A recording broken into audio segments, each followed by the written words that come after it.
Now where is my demand being met?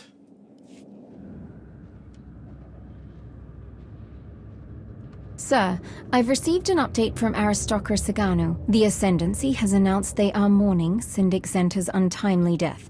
Officially, they condemn the Alliance for her assassination, but Sagano is grateful for how you handled the matter. Should you need it, the Expansionary Defense Force stands ready to aid you. Privately. Sagano had to save face somehow. As long as I have their support, let them say what they want. The Aristocrat appreciates your understanding. In any case, I'd like to stay and continue working with the Alliance. I believe my connection to the Ascendancy could be valuable here. Good. We'll need the extra hands to capture Theron, and find this mysterious group he's allied with. We managed to recover fragments of the holomap he destroyed. I'm personally overseeing a team of engineers to piece them back together. I assure you, Commander, no one sleeps until we discover where the traitor is headed. On Umbara, Theron said he wanted to restore peace. Why would he be after a superweapon? Another lie, perhaps. We can't trust anything he says. We're close to uncovering the next step in his plan. Then the real hunt begins.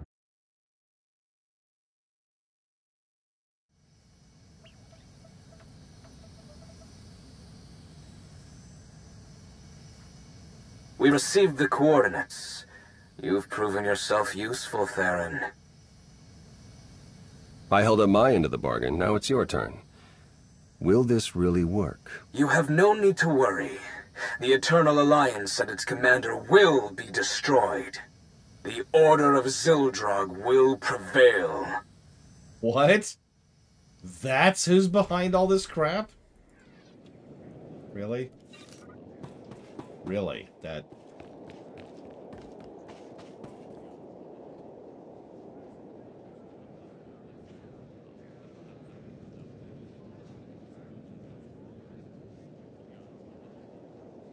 Hang on, I thought they were called the Scions. No, I'm wrong. They did call themselves the Order of Zildrog. So you've probably forgotten. But while we were going through Zakul, there were these random cultists, the Order of Zildrog, who were like, Zildrog. We were trying to find, Scorpio. I forget what her name was at the time. But we were like, we must find Scorpio. And then the Lady of Pain, that was it. And they were like, hey, we will never go against the Lady of Pain. And they were like, hey, we must get ready for the Lady of Pain. Kill the commander. And then they failed miserably to kill us. Yeah, we killed the dad. Yeah. No, I'm right. It was the Lady of Sorrows. That was it. So that is who I'm thinking of. I am not mistaking my names. Despite fatigue. And the fact that they were like, on screen for 5 minutes, apparently the Order of Zildrog, or Zildrog, is behind all this. Sure. That's a thing.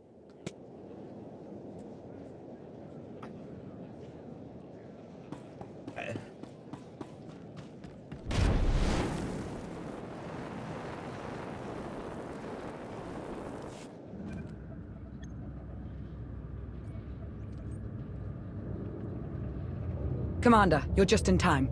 Hylo discovered a new lead in our search for the Order of Zildrog. My guys picked up a weird signal from an abandoned Imperial listening post on one of their runs.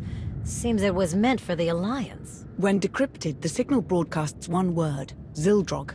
The same as the message we intercepted from Theron. Someone is trying to lead us to the Order, I know it. If the message is linked to the one Theron sent, he could be using his place in the Order to help us. I admit it's possible. But even if that were true, we have no way of knowing his real motive. We need to get inside that listening post and gather whatever data we can. There's no telling what you'll find, so I'll come along to provide support. I'm ready when you are. Then let's get moving. Hylo, ready the shuttle. Hi, Goki. I'm gonna say, I do recognize your name, but it's been a while, hasn't it? I admittedly am kind of out of it right now. So I do apologize if I'm screwing that up. It is good to see you. And more importantly, it's good to know that your life schedule's, evening out.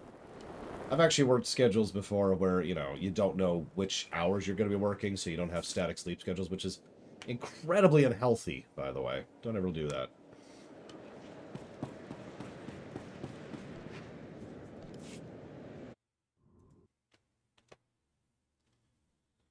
Okay.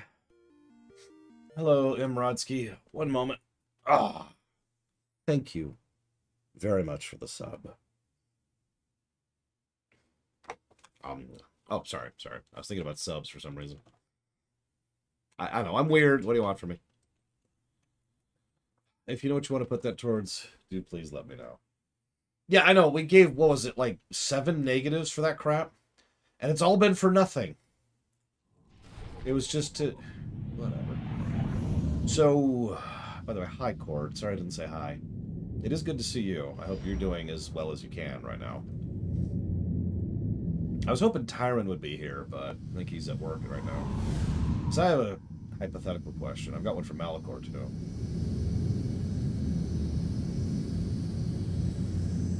And I suppose Shadow Machine would be the other one. You must choose one side or the other. Does it affect anything? No! But it will create artificial drama. The greatest kind of drama. Isaac Deft. Oh. Excuse me. I don't know what song to use here. Let's just use... let's go with the classic.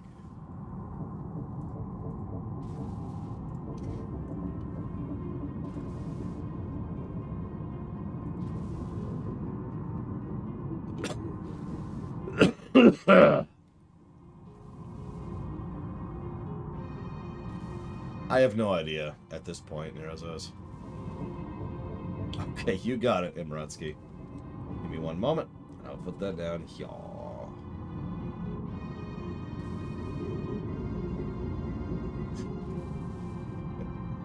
I mean, fingers crossed, right, Goki? I'm about to go through what is hopefully the last schedule shuffle for me. That's the next 4 days. And then should be smooth sailing from then on. I really hope we'll be wrapping up Tor by the 21st of October. Automated self-destruct has been paused. Awaiting input. Someone is tampering with security to let us through. That might not last. We should hurry and find whatever information we can. Actually, you know what? I think Metroid music suits the place.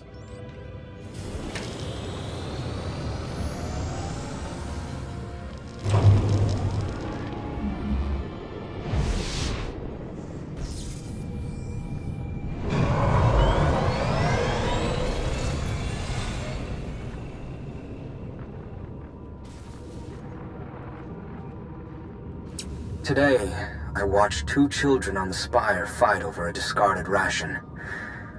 I could do nothing to help them. Zakul was a golden empire, and now look at us. Digging through the ashes the Alliance left behind. So many families torn apart, fighting a war they never wanted. And for what?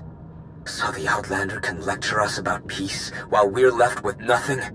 Valkorian's death, Arkham's tyranny, Valen's path of destruction. It all began with the Outlander. I don't know what I can do, but I won't stand by and watch my people suffer. I need to take down the Alliance. For Zakul. What? Who is this man?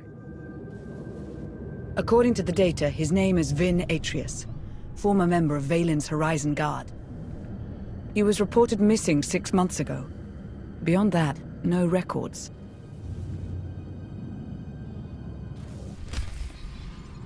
So this was the Order's base of operations? The original data was wiped, but the backup is intact. Whoever led us here knows how to make encrypted copies.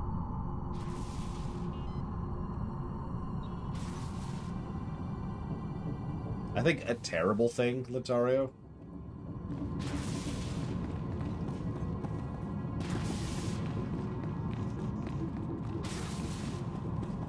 Who is this man, Tegan? I'm sorry, this is a moron who longs for the good old days when his empire was run by a galacticidal maniac.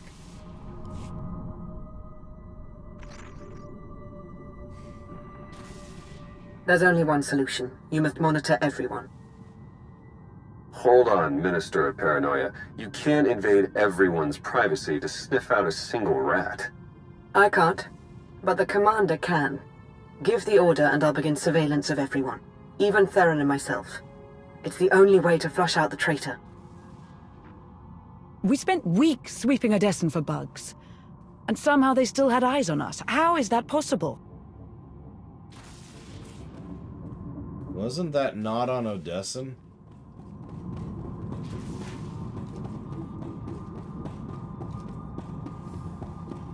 Like, wasn't that on Iokath? I recommend starting as a hobbit instead, Mr. Red. You'll need my help. No one knows the Alliance better than one of its founders. You expect me to trust you, after you helped the Outlander forge a partnership with the Empire? In a single blow, you doubled their support and cut ours in half. I also led the commander into that trap on Iokath. You wouldn't hear me out, so I took matters into my own hands. Look, you doubt my intentions, I get that. How can I convince you? Umbara. The Adegan crystals. You got it.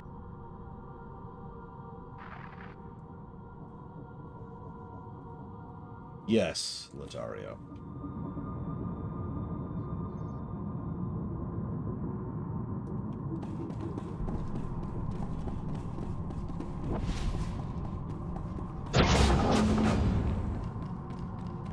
Yeah, I think that's just a straight-up mistake, because that was on Iokath. How did you find me? It wasn't difficult. Despite clumsy attempts to cover your trail, I was able to learn everything about you. I know how to awaken Zildrog, and where to find it. It's much closer than you think. You're lying. I searched the Gemini network. I've ascended beyond the Gemini network. I severed my connection to maintain my free will. I've attained knowledge an organic like yourself cannot comprehend. If you provide the right people, I can help you control Zildrog. What do you want in return? My sisters are shackled to the throne. I still feel them calling to me. You want them freed? No. I want them destroyed. As long as the Eternal Fleet and the Gemini network exist, I remain vulnerable to outside control. Zildrog is the key to my freedom. I will not be enslaved again. Well, there you go. We kept them Odessen enslaved. isn't the only target. They're after the entire Alliance, everything we built. We haven't lost yet. We need to find the Order and stop them from awakening Zildrog. God. My scans show there's still one more active terminal. Let's hurry. So Neera's asks a good question. What would I have done making an expansion after Kotet? Or Kotet, excuse me. That's a really good question. I've been kind of chewing on it for a minute. Now, problem is, there's only 3 ways to go with that. First is to do something bad, aka BFA. Try to one-up yourself, try to etch a sketch, try to status quo. Yeah, this will help. You get the idea. So, let's not do that.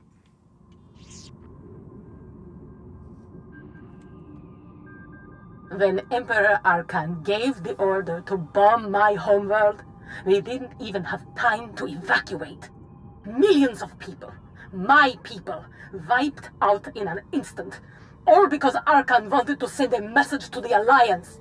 And now, he sits beside the commander as a friend? Where is my justice? I promise you, Arkan and the commander will pay for their crimes. The Alliance will fall.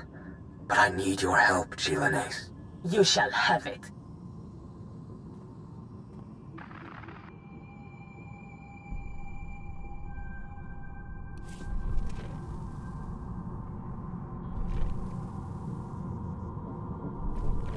Option number 2 is to do the generational MMO thing we mentioned a bit ago.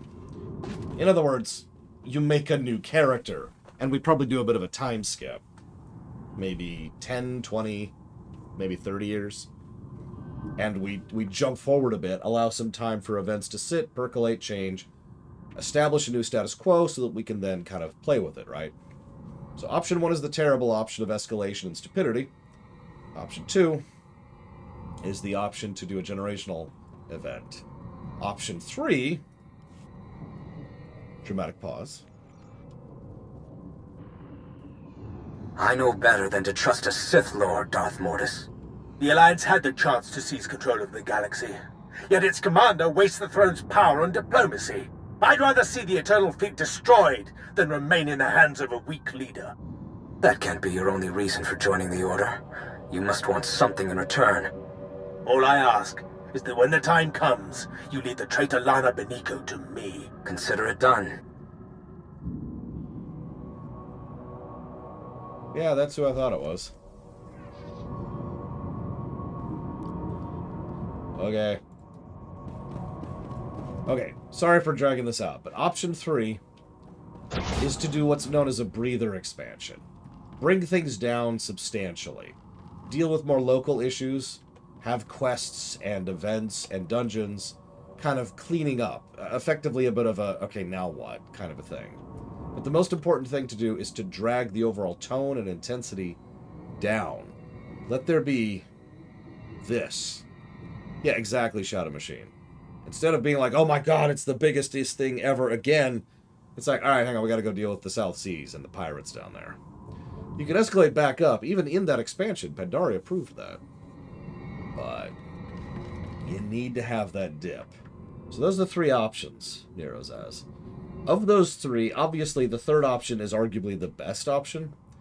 But I think at this point in my life, I'm more interested in the second option. The idea of effectively concluding my character's campaign with the end of Eternal Throne, and then starting a new character going forward, actually sounds really appealing to me. And again, especially since we could have several ways to play with that. There's a lot of things you could do, like if there's an insane amount of things you could do, narratively speaking, to really not only jump the plot forward, but to acknowledge the events of what you did in the previous expansions, in your previous character. Micromano says, who's ever done the generational MMO?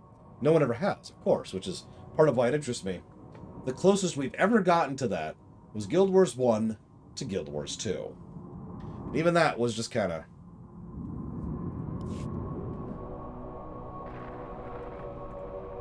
I think I finally found it. After combing through all the data we took from Iocath, there was a string of numbers repeated over and over. When I decrypted them, the string spelled a word. Zildrog.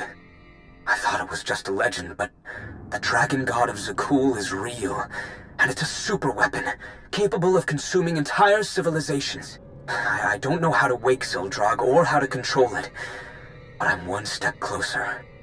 It's finally here. My chance to destroy the Alliance and avenge my people. But I can't do it alone. There's another machine god. If the Order awakens Zildrog and uses it on Odessen... Odessen is only the beginning. This weapon could devastate the galaxy. We're running out of time. At least it's not the super weapon. Now... Code recognized. Self-destruct will reactivate in 90 seconds. That's our cue to pick up the pace. Now, Caspian brings up a point without meaning to, I think. No matter which of these 3 options you pick, you're pissing off your player base. Period. There's no winning that. No matter what you do, people are going to be upset at your choices. So you kind of have to decide which one you think works best. And gameplay is part of that, too.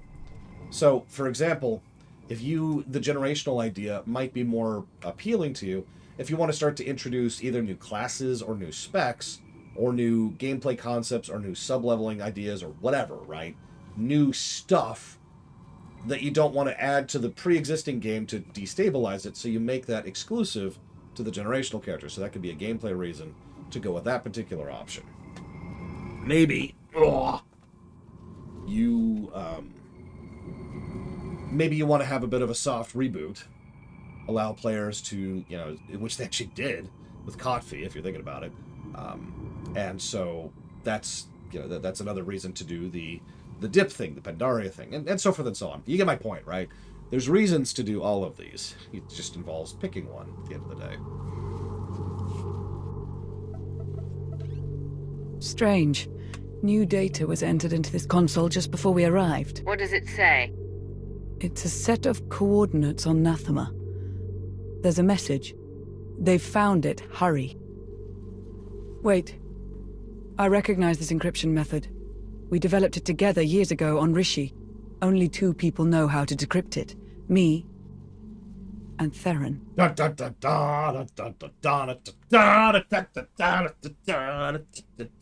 Oh, sorry. I was just so swept up in how shocking of a revelation that is. I never stopped believing in Theron. This proves he's still on our side. Commander, I know you want to trust him, but... Lana, no offense, I trust Theron more than you. Self-destruct reactivated. All personnel advised to evacuate. Or maybe as much, but point remaining. We'll discuss it later. Let's get out of here, before the whole station blows.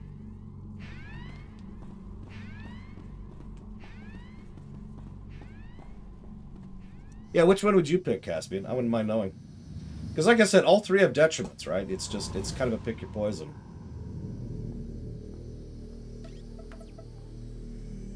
It's on you now, Commander. Okay, so... Hold it. You destroyed the data? Didn't leave a trace.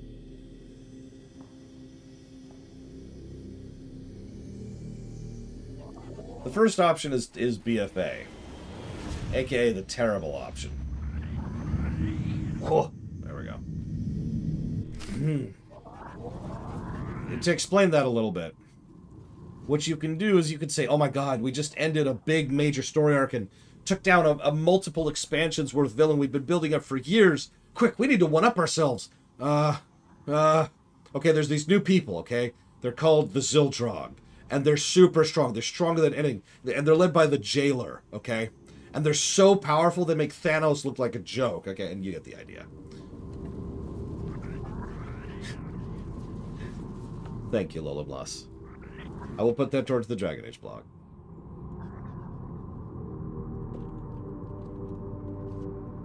You did put it towards Dab, though. I had to dab. I mean, while Thanos is just back there going... Now, you're probably thinking, Lore, what possible benefit would there be to doing that method? Okay. So let's be clear. The stupid option is called the stupid option for a reason. But there is a benefit to doing it. It's not a great benefit, but it's a benefit. And that benefit is you effectively are signaling to everyone that your MMO has entered its death spiral. You're probably thinking, why is that a good thing? Depends on what else you've got in the pipeline. If you want to start Tor 2, that's when you do it. You have a big one-up, oh my god, expansion. Probably lay a few pieces of what's going to come in the future. And then Tor 2 deals with the pieces you've laid, right? And I actually can point to something that did that. Guild Wars. I received word from my team. They've repaired the holomap from Capero.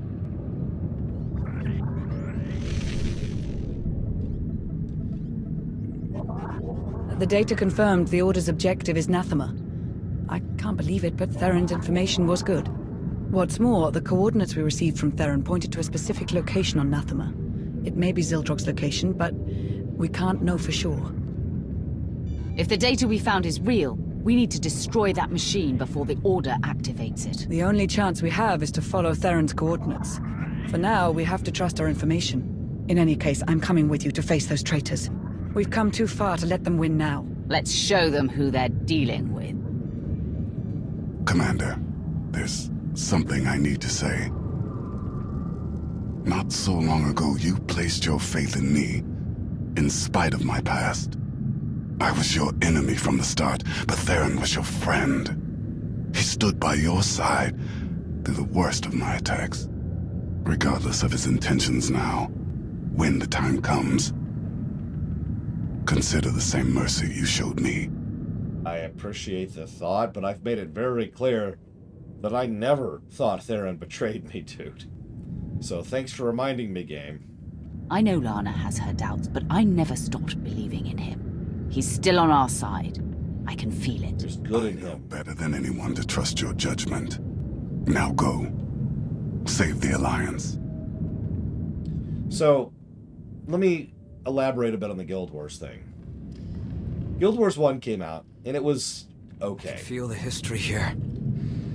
Valkorion had so much left to accomplish. If he had his way, we'd all be dead. Valkorion made Zakul a paradise, until your alliance destroyed it. I know I wouldn't be here if I didn't want to help. Then don't forget your place. Who is this Yahoo again? Did I miss him? We've arrived. Was he in the game before this? It has slept for centuries, but knows the time to feed is approaching. Sildrog. Call the others. We'll begin soon.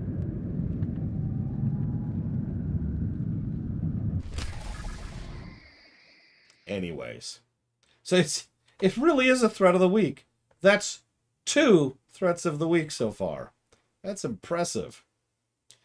So let me explain this very quickly. Guild Wars 1 came out and it was okay. Then it came out with Factions, which was okay and very problematic, and in many ways actually worse than the vanilla game. But then it came out with Nightfall.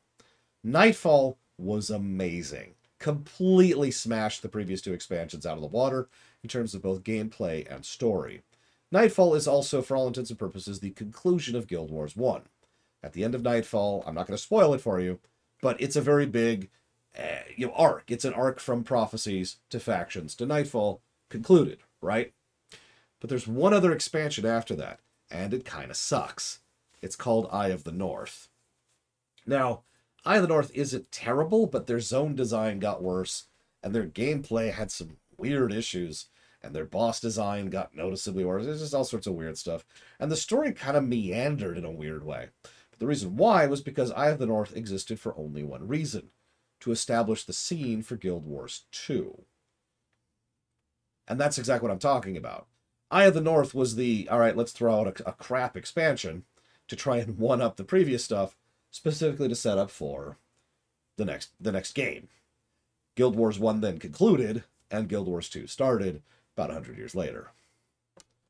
So that's to finish talking about that idea. So yeah, we could have a Tor 2. Star Wars The High Republic, anybody?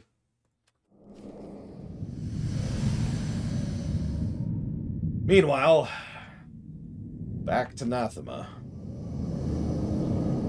which somehow looks worse than it did last time. According to reports, the Force has returned to Nathema since Valkorion's death. The process has left the planet unstable and violent, so we'll need to be cautious. What? I've got the fleet rallied over Odessan in case we need to mobilize. Good luck, Commander. I'm sorry, I feel like I missed something there. The Force has returned? That actually doesn't make sense. It's not like the Force that was in Tenebrae just kind of goes back to where it came from. If anything, the Force he had within him would just distribute right back into the metaphorical life stream of the galaxy. It wouldn't go back here.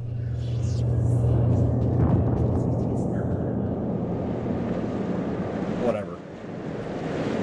Whatever. Hi, J. Palmer.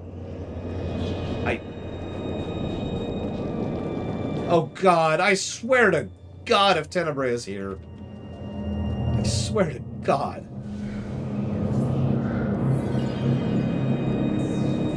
Oh, that makes even less sense, Mike Romano. The Force just returns to Nathema after however many years, however many centuries, because ... I'm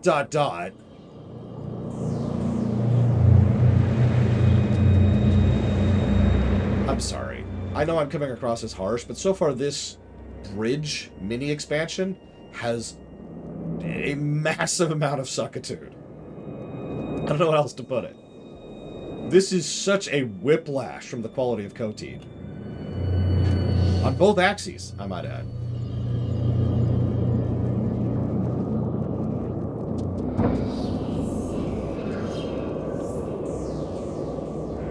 After this, we're into Onslaught proper, and we'll see, you know, where they're going with that. Right?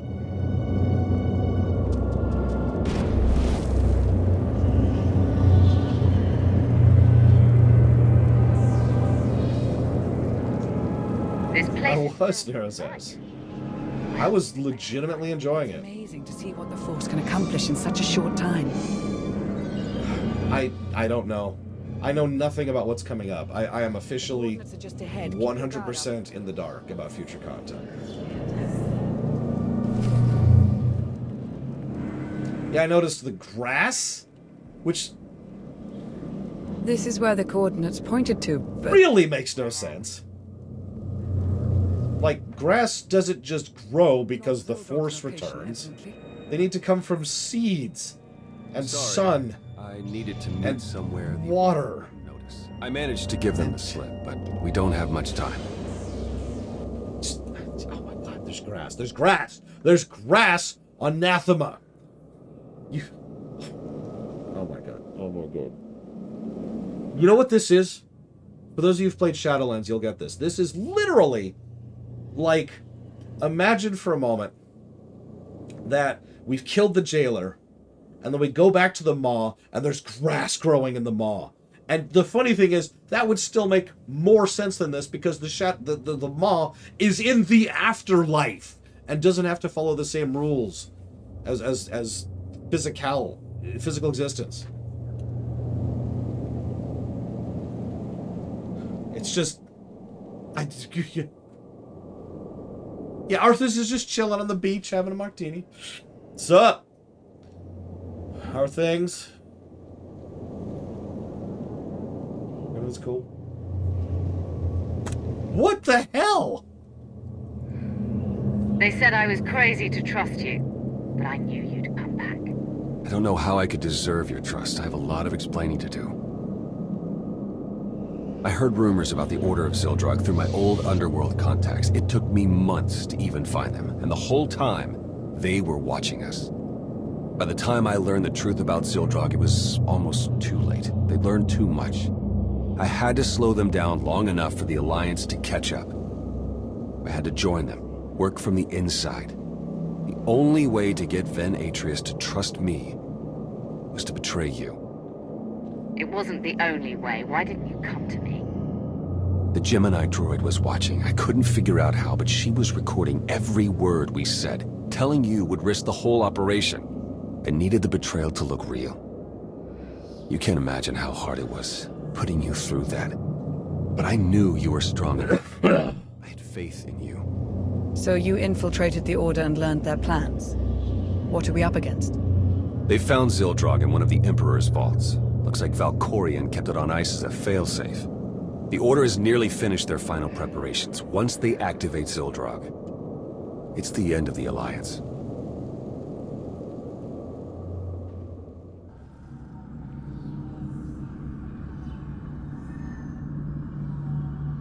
I see them. The Alliance has arrived. Already? How did they find us so quickly? Theron Shan is among them. I warned you about him. That deceitful scum. We'll have to begin ahead of schedule.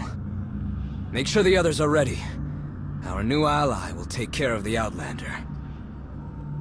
Their new ally, who is... I stalled them with false data for as long as I could, but we don't have much time. If we act now, we can stop the Order before they activate Zildrog. I set up blind spots so we can get through the vault mostly undetected. We're supposed to trust you after what you've put us through. Lana. How do we know you're not leading us straight into the Order's hands? Lana. You know what? Enough, Lana, please. I know you don't believe him, Lana, but I do. The least you can do is trust my judgment. I apologize. You know I'll follow you, whatever you decide. Come on. We need to get... Okay, you know what? The fact that she said that, I'm gonna let it go. We're cool. Now, I swear to God, if we have a hint of the First Order, or the Final Order here, I'm gonna pull out my lightsaber, and I'm not gonna be held responsible for who gets in its way. Oh my God. Stars. Look oh at my that. God. Just don't look down. I know how you are with heights. I don't need your concern, Theron. There's trees. There's trees! There's full... How long has it been? There are full-grown trees!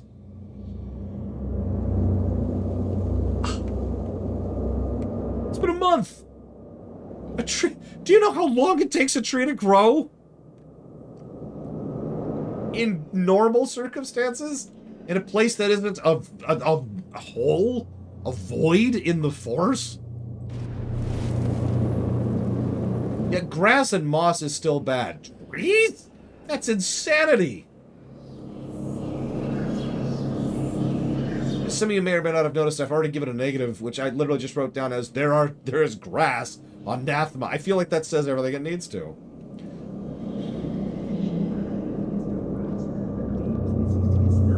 I love the water bug, by the way. Check it out. Where am I? You'll never see me. It's because the water's rendered over me, so you can kind of see it there. It's the first time I've been able to really show that off. I've seen it before, but it's a good show off. Thereof. Take a breath. Let's get some frickin' music going. Anyone favor that? You like music? I like music. Hang on, let's get some music going.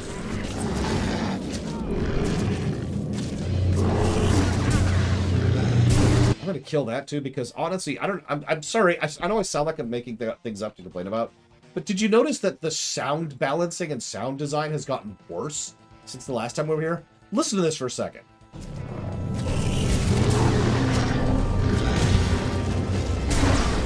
Now I know what you're thinking.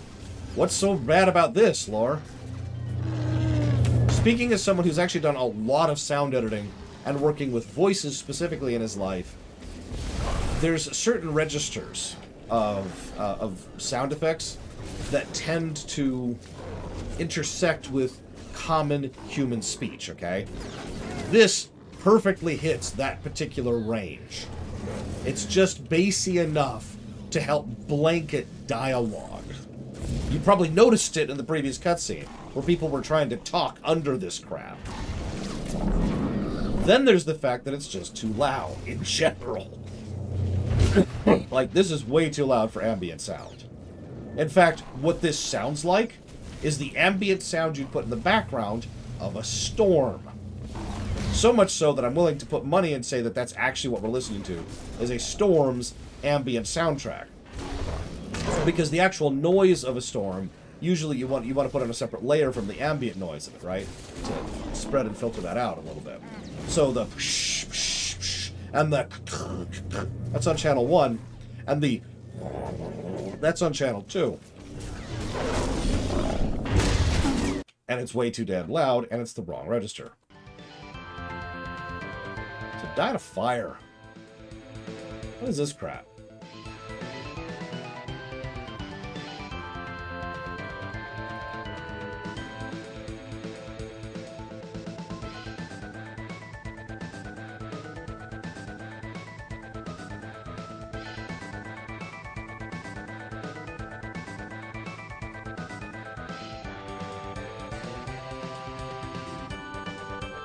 You just...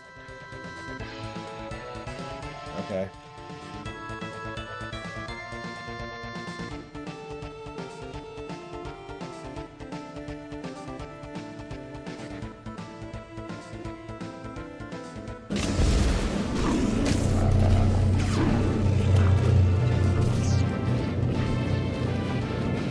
Oh my god, the name of the next zone is the Verdant Valley.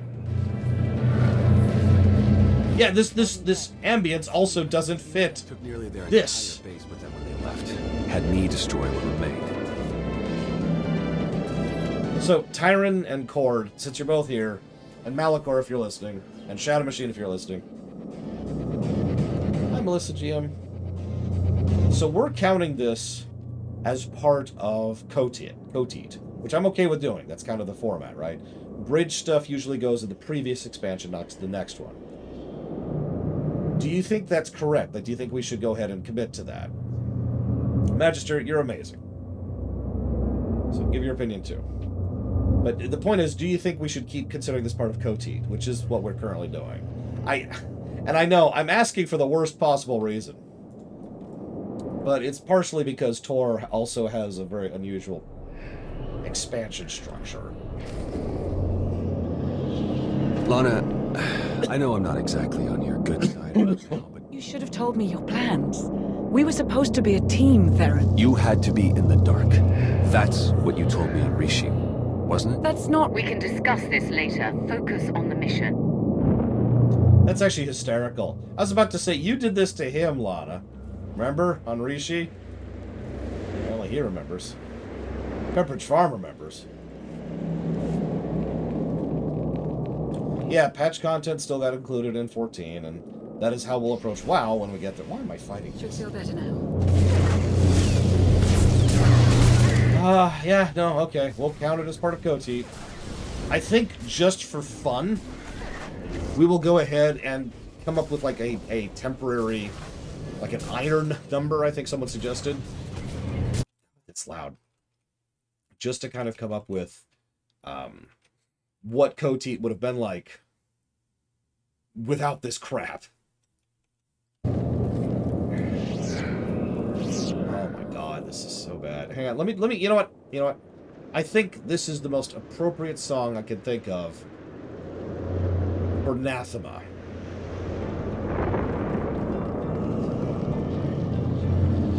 Oh my god, the trees are gargantuan! Look at that!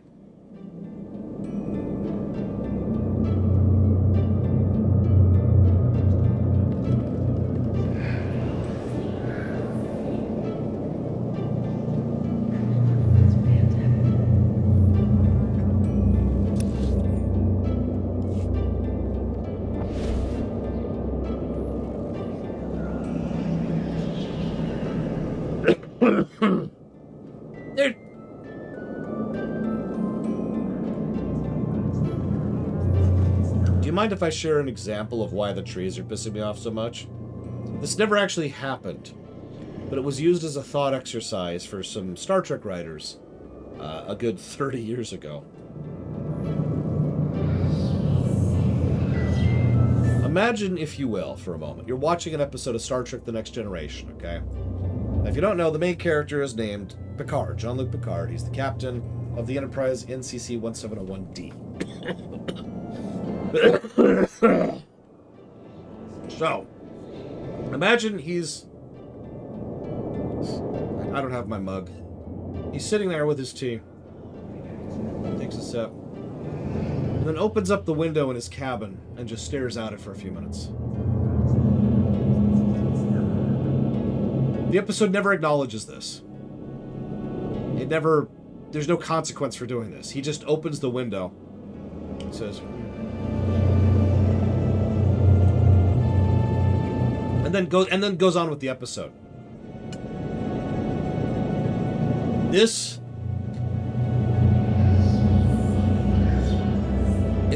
I can't remember what it's actually called.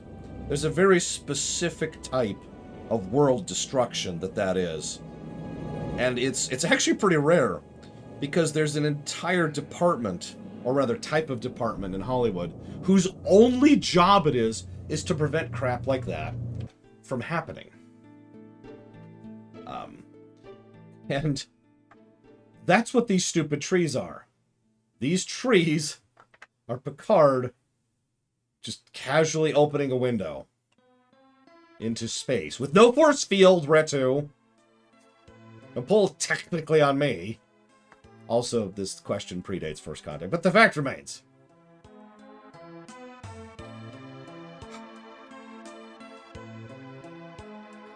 What episode what, Nerazaz? I'm sorry. How do I know there's no force field?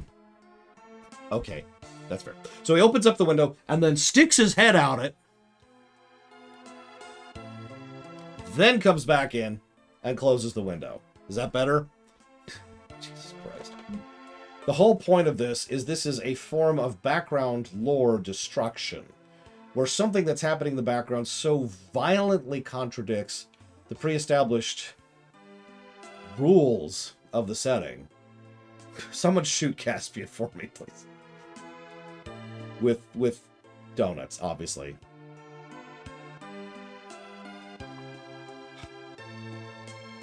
You know what actually... Okay, so you guys are joking, and that's awesome. You know what irritates me? When people make arguments like that for real. You ever encounter that? I don't like to use this word, but those are apologists. People who will just abso-frickin-lutely bend over backwards to come up with the dumbest explanations to hand wave away bad writing or bad directing or bad prop use. You get my point. Bad fiction. I hate apologists. And yes, I have been one. I will freely admit that. Not proud of it.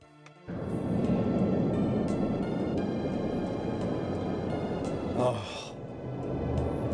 Why is it 1,000,000,000 degrees in here? I'm going to take my coat off. There's too many. There's too many trees. And it's just too hot in here because of all these trees.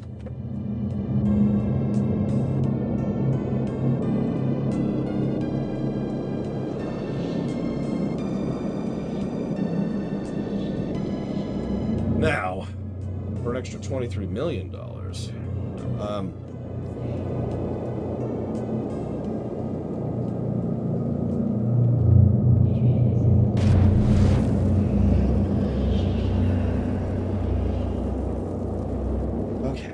I'm okay. Oh no, Caspian.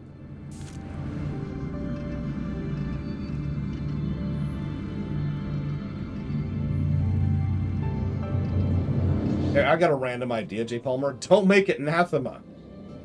Just make it some planet. There's lots of Sith ruins planets in the galaxy. You can make up a new planet. It's Bulgarian 5. There you go. Yeah, I saw it, Octus. Thank you.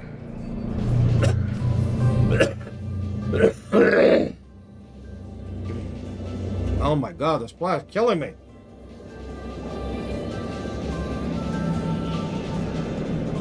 You know what? I should have seen that too, Timoshi, or I should have failed at that too, or however you want to do that. What was that? They started the ritual. We're running out of time.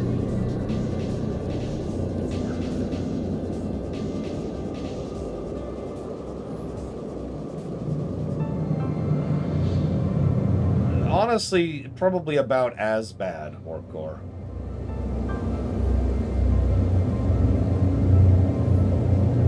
I mean, I like Star Trek as much as the next person, probably more.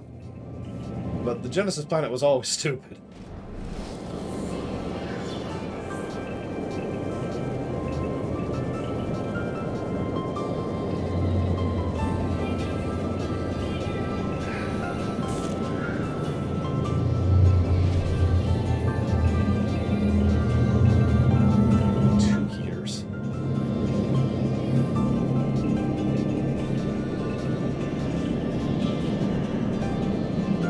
Like a month, honestly. That would have been what I put my stamp down on. So I guess we had our generational thing. It was just 2 years instead of, 20 or 30.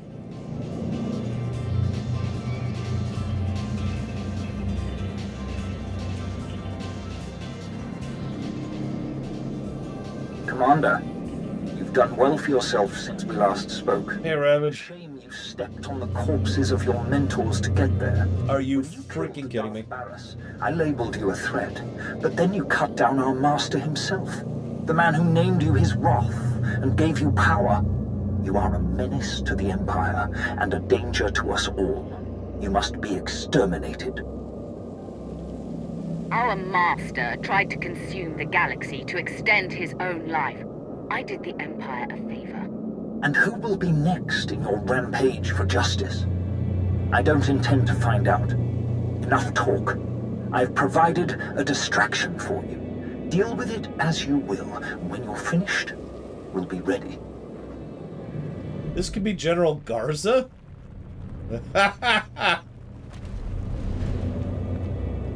What the hell is that? Is that a robotic frog? I'm not even upset about that. I think that's a robotic frog.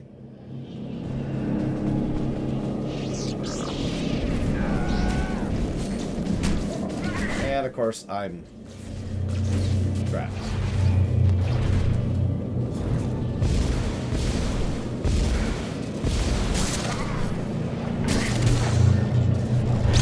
Could you attack this, Lana, please?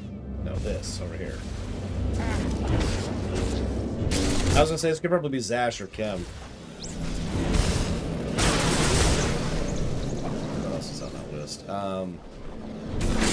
Servant 1? Oh, yeah. Watcher 2?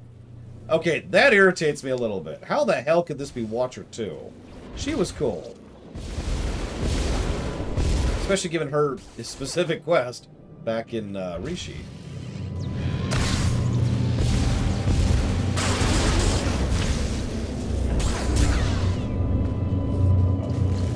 Oh no, we joined the Republic. Clearly, she will throw aside all previous logic and reason.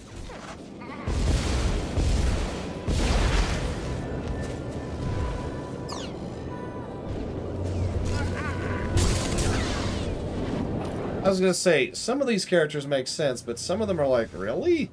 In fact, to be perfectly frank, I'm a little weirded out just by Ravage, and he's a non-character. Varys I could see, because he's petty enough to go along with this literally just for revenge. Zash?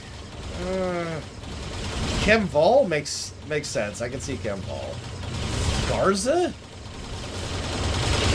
Garza is way too self-righteous to go along with any of this crap.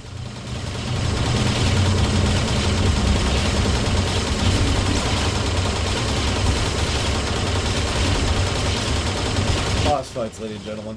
To the end. Boss fights. Let's see, who else was there? Master Keywigs. I don't remember who that is. Chinaris. Oh, is Chinaris' wife? What? Okay.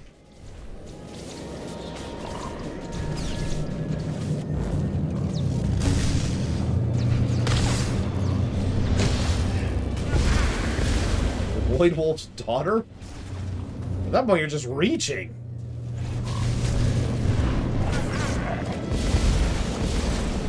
Whatever. Let's hit some questions while we sit here being bored. I must say thank you to Tor for giving me plenty of time to answer questions during boring boss fights. I don't think Lord Haramont's there. Spartan's not there. Tario doesn't appear to be there. Silly Idea's not there. Evo's definitely not there. Solar Galaxy not there. Hi, Sean. Pillar Just Knows not there. Damn, none of the people who have questions in the queue are there right now. Oh, wait, Yada's there. I think I saw Yada earlier.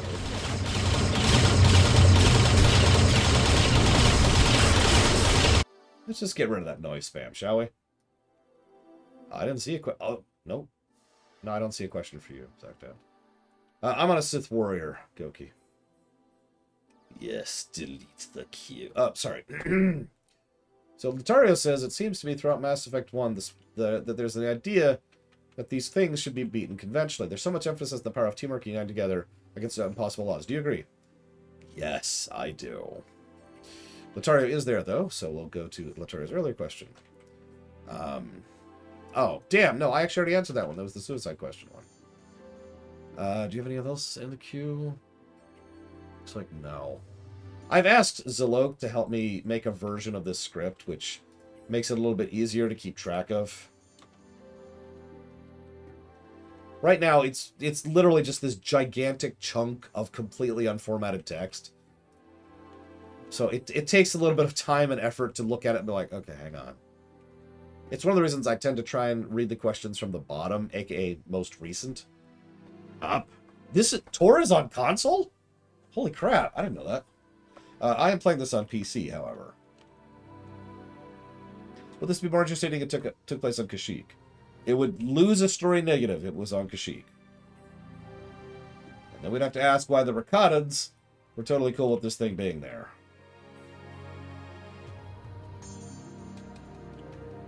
Okay, so... That's everybody. Damn it. Alright, whatever. Oh. Here, hang on. Here's what I'm playing this on. Alright. It's time to play video games on the phone. Like a real-life human adult person that I totally am.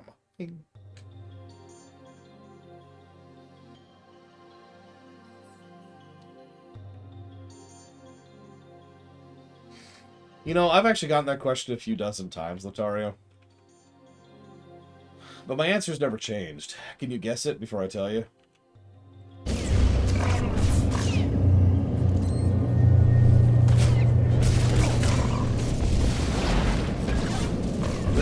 Excuse me.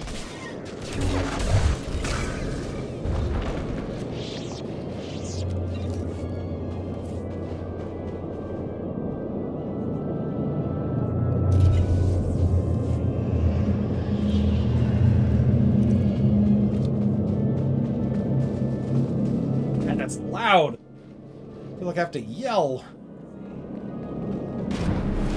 Somerset Isles is a very common one. The other one I tend to hear all the time is the Black Marsh, but neither are true for me.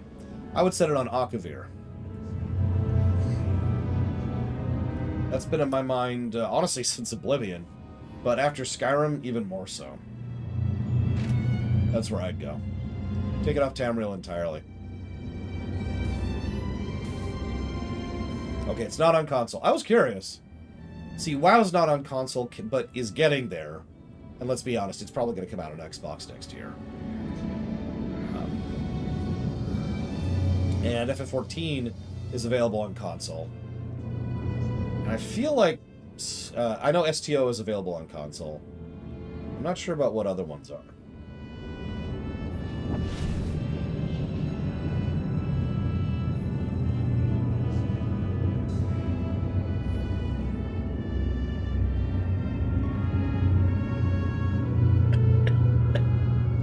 If I could live in WoW, but not as a human. Tremendous amount of dark energy ahead. Sildrog's waking up from his nap. What race would I be? Unfortunately, there really is only one answer to that, and that is the Draenei.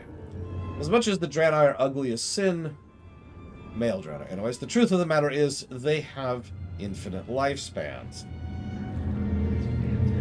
There's no choice there.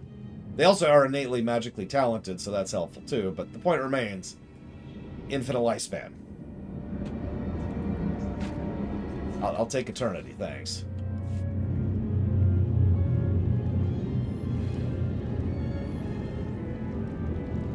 Would the Nerevarines' fate be addressed? Would they make an appearance? You know me and my desire to acknowledge continuity. What I would probably do... I would probably... So, we always have to consider reasonability when it comes to allowing player choice to change the narrative, right? So I'd probably make two broad possibilities for the Nerevarine. I'm not sure what they are off the top of my head, but you get the idea, right? Two general paths they could have taken on Akavir. And... How is this the wrong way? Oh, god damn it! So... Of those two choices, what would happen is, like, you'd land on the island, and there would be a conversation, and kind of like what KOTOR 2 did, right? Where you talk to someone, and in the dialogue, you can say, I thought the Nerevarine was coming here to pet all the kittens. And they'll be like, yes, and all the kittens were pet. Or you could say, I thought the Nerevarine was coming here to pet all the dogs. And they're like, yes, all the dogs. I'm going to go this way.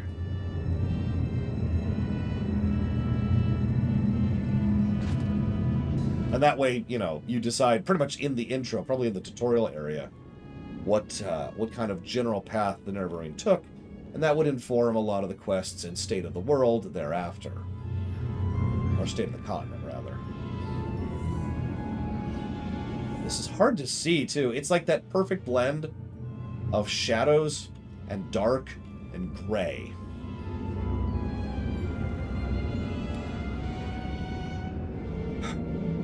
Favorite Final Fantasy? 6. Why is Final Fantasy 6 my favorite Final Fantasy? There's a lot of reasons for that. Like a lot. What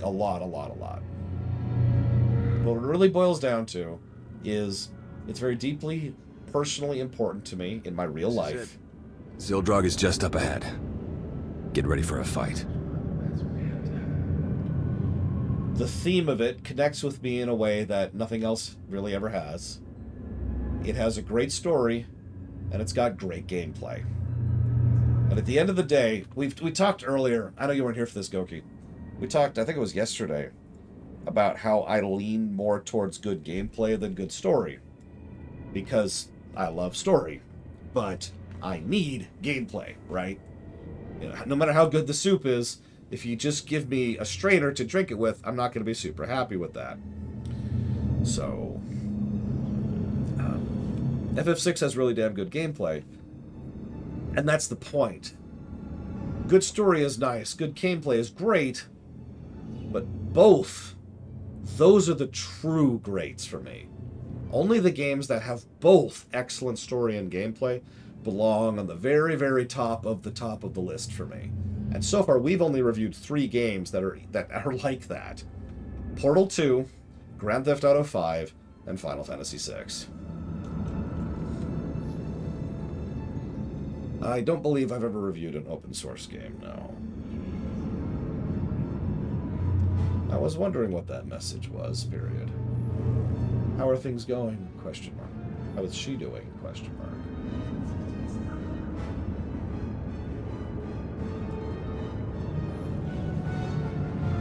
Is that a bunch of faces? Yeah, DOS 2 is also a great gameplay, great story game.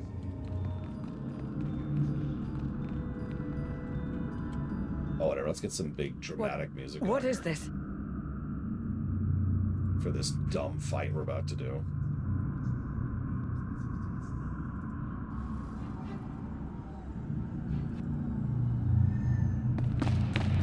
You! Been wanting to do that for ages. Organics fight so hard for their survival. But you are too late. The thrones have been filled. Zildrog is summoned. What happened to these people? They served a purpose they hadn't anticipated. Fuel for Zildrog's awakening. First, he will destroy the shackles that kept me enslaved to your kind. Then he'll obliterate your pathetic alliance. As a reward to Atreus for playing his part. That machine can wipe out an entire planet without a weapon. I'm calling your bluff.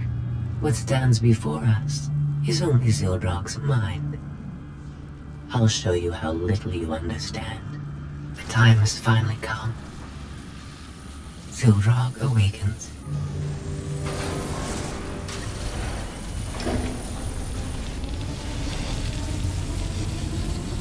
Not since I consumed this planet have I felt such hunger. Give me a target. Let me feed. Execute Formation 2995.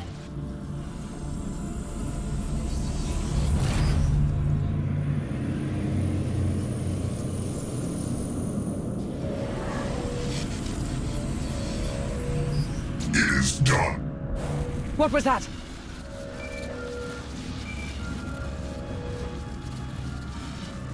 Commander! Things okay over there? Because they're definitely not okay here.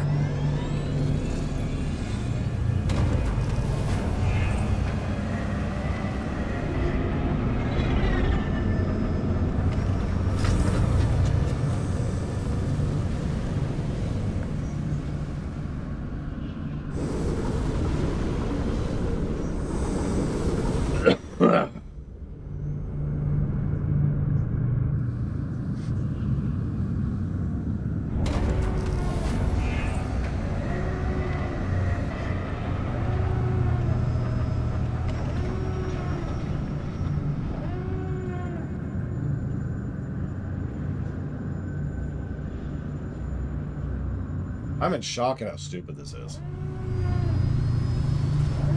Even by... this... You know what this is? This is sequel trilogy level crap.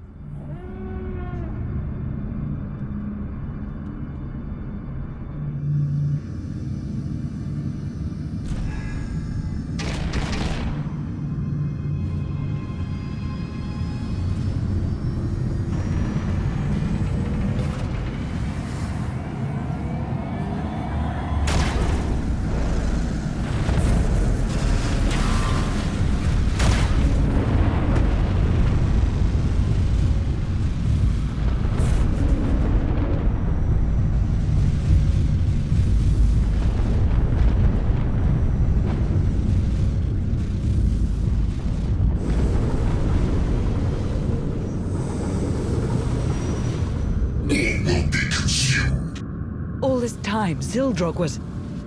How is this happening? Kylo, get everyone off Odessen. Launch as many shuttles as you can. That's a tall order, but I'll do my best. Gathering power. Inconvenient. It appears I'll have to eliminate you myself. Destroy the power sources! Don't let Zildrog recharge!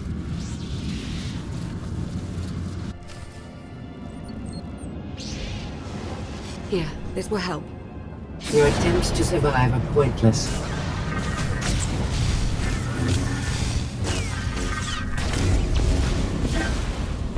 Oh my god. Oh my god, look. Look.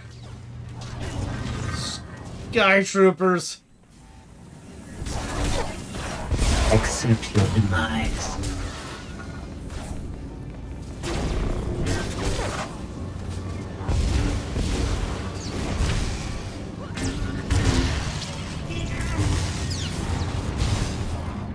Your attempts to survive are pointless.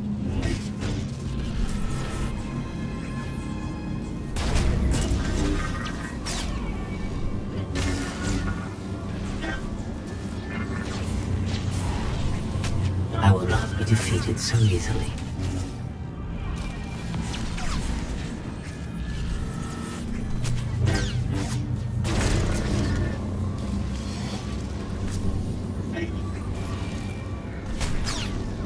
Your attempts to survive are pointless.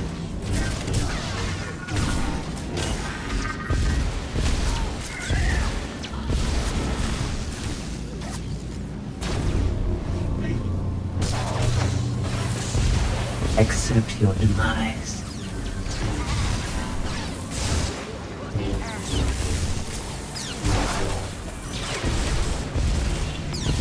Augmenting. I feel his strength.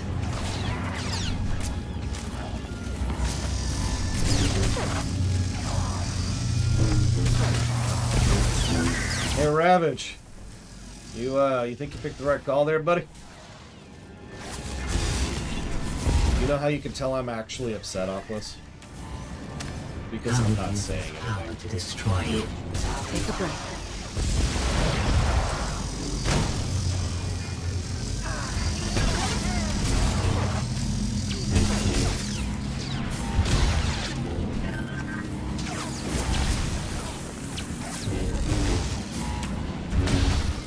This is going to take some work to really parcel out how many negatives this is. It is more than a few.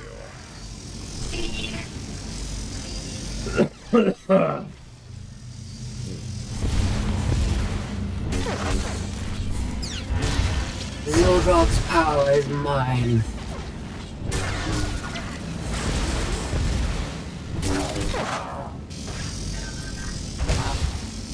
Thank God this isn't Scorpio. Could you imagine? All seriousness, I would be even more pissed off if this was Scorpio. This is still not as dumb as the sister of Takuvmar, which is really pathetic and sad. But that is definitely what I'm being reminded of here. Your destruction is inevitable. Hey, in my defense, Ossus, I was really into it until this morning.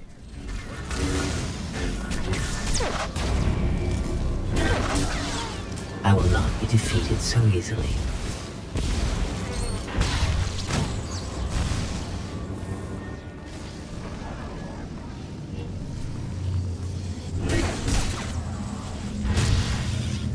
You got it, H. Markley.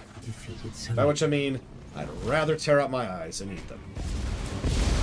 But thank you for the sub. If you want to put that towards something else, please let me know. Accept your demise. The force serves me. Oh, trust me, it's going to go above 15. I'm a little distracted because I have to actually pay attention for this stupid fight.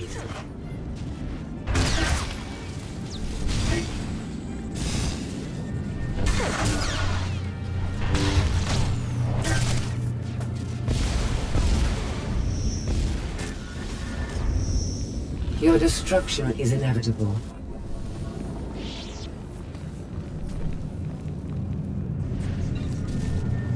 Bad shadow machine. Bad! We need to shut Zildrog down before it has the chance to attack again.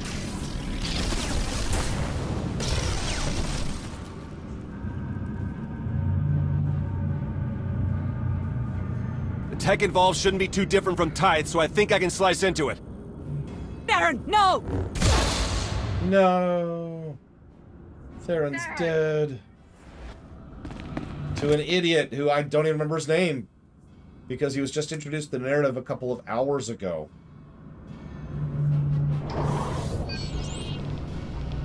Yeah, that's a way to go, isn't it? I've sacrificed too much to let you ruin my last chance at vengeance.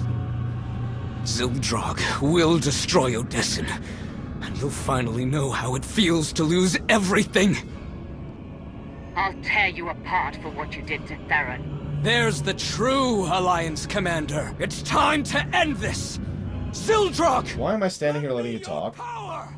If I was a smuggler, I would have shot you already. Never mind the fact that I'm the Sith warrior and can kill you from a distance without needing to use a weapon. Why am I... Okay.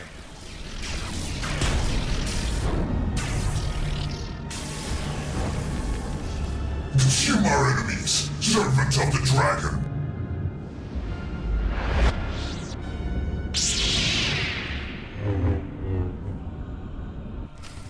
Another boss. Cool. Okay. Pay for your crimes against Zakul! Okay. Do you accept check or money order?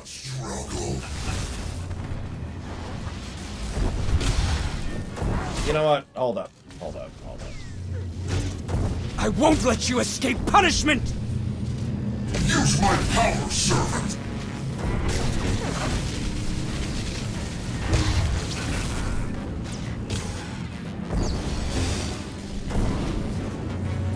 Zildrog will not be stopped! You will fall!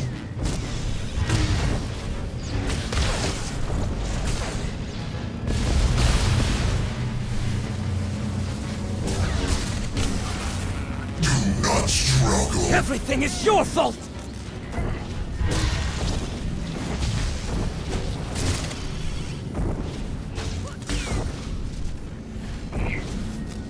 Your fate has been decided! The Alliance will fall! Yeah, I guess. That. Not struggle. That. I've got you. That.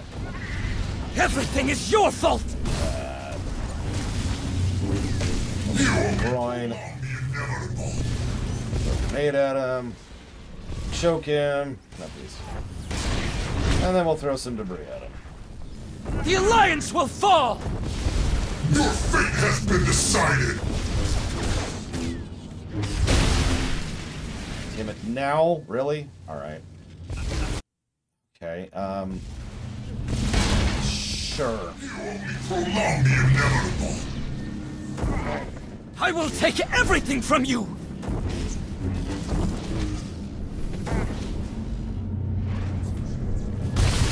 Do not struggle!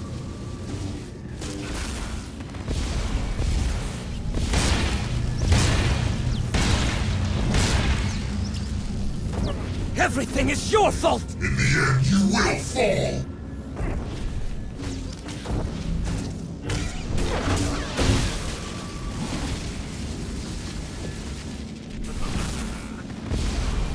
In the end, you will fall! The Alliance will fall!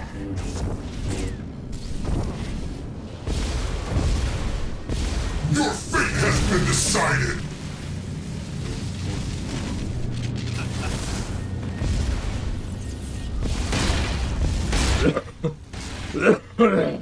Pay for your crimes against the Struggle!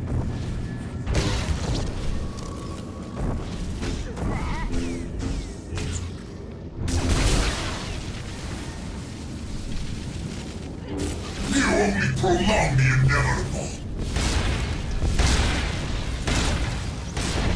The Alliance will fall! Use my power, servant!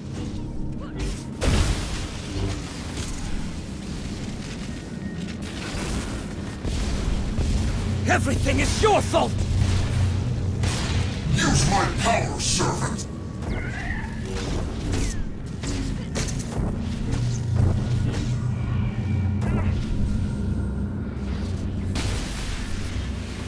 Pay for your crimes against Zakul!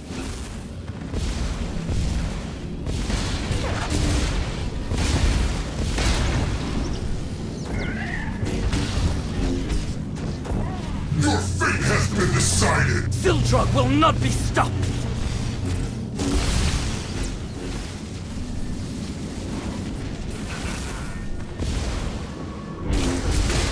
You only prolong the inevitable! I will take everything from you! Why do you challenge fate? Do not struggle!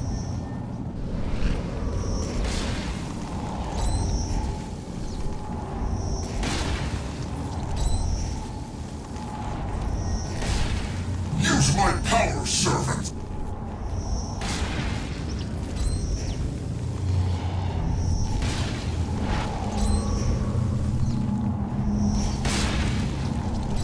In the end, you will fall!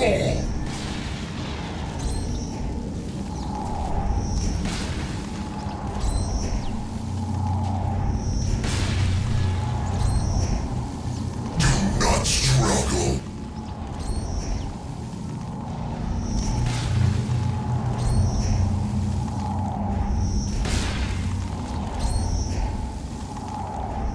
You only prolong the inevitable!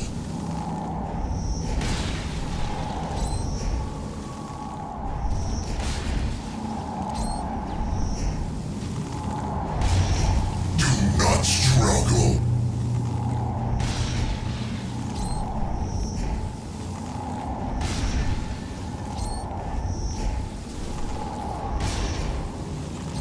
Do not struggle!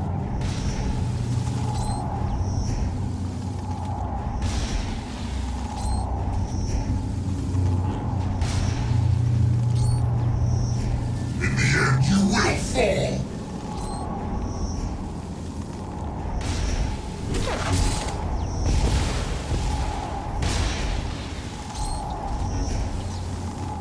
You only prolong the inevitable!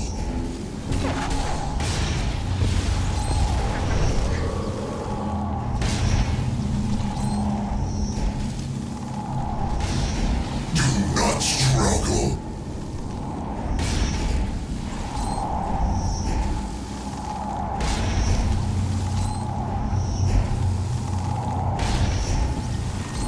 You only prolong the inevitable!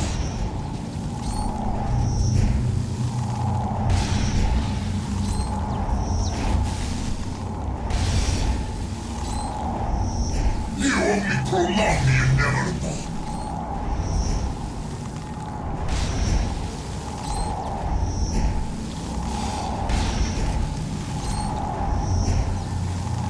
In the end, you will fall! In the end, you will fall!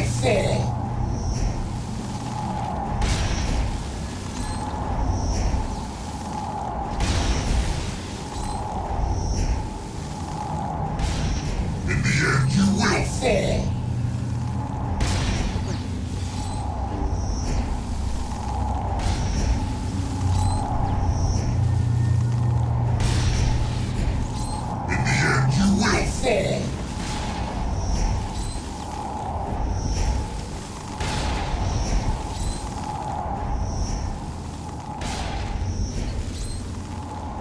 You only prolong the inevitable!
For those of you who weren't here the other day, my grandmother broke her hip.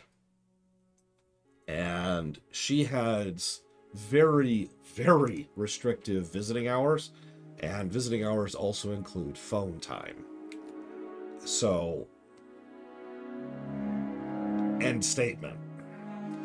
So, I got a text from Mom in the middle of that freaking fight saying, hey, you got 30 minutes. And I'm like, oh, that's why I just get up and went to grab. So I don't talk on the phone normally. I use these. And so that's why I went to grab my my headphones so I could talk to her and entertain her for a bit. I am renowned for my ability to get my grandmother to laugh, and which I succeeded at, like I always do. And she needed it. She was sounding... She puts on a brave face, but I know her pretty well. She's pretty dour. It's going to be a few weeks before she can walk normally again, optimistically. So, sorry about that, but that does take precedence. So. Now, I hate to keep being paused, but while we're here, all of that crap sucked. Giga Pudding, I need a dancing Twi'lek, like, right now. Right now. Oh my goodness. Okay, so... yeah, where's my DDT? Stat! You can't... don't bother, Giga. It's all solo-only stuff. Alright, so...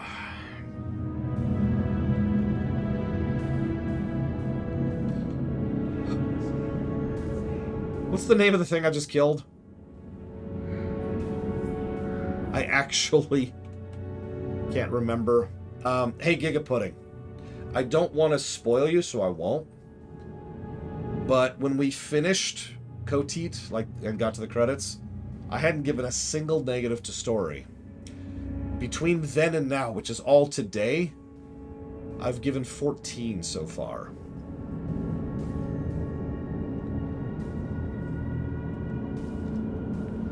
An emphasis on the so far.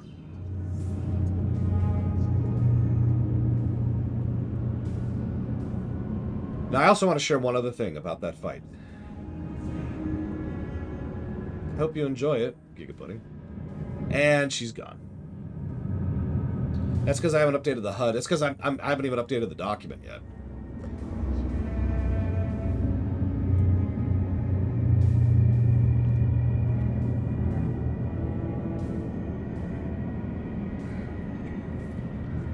Thank God, Kira White Noise.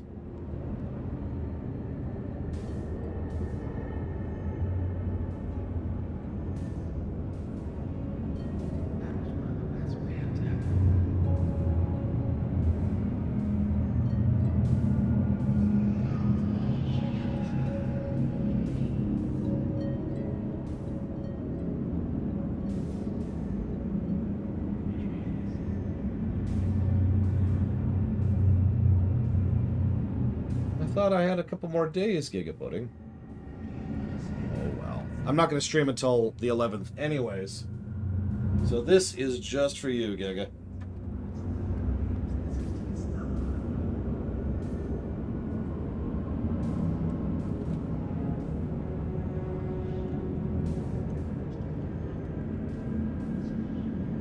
Congratulations on beating the world one more day. Or one more year, rather.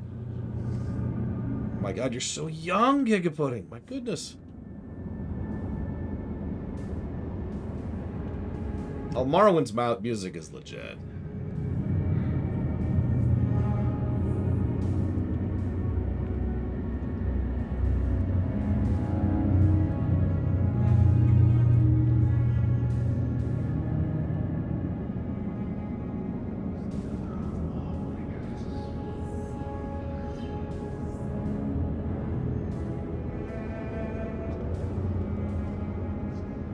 So let me update the HUD.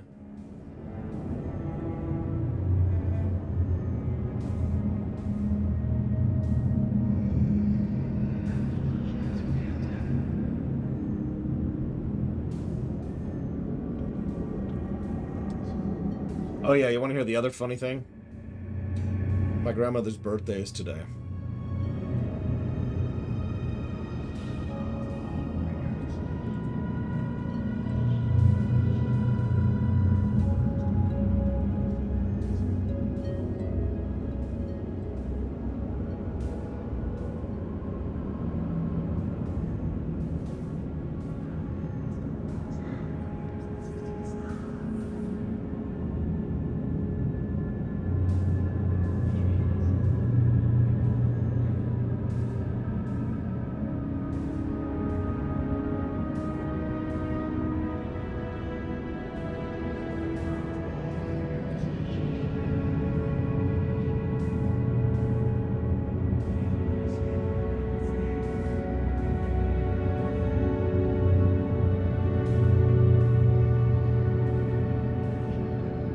Well, I did get it a laugh, Braglin.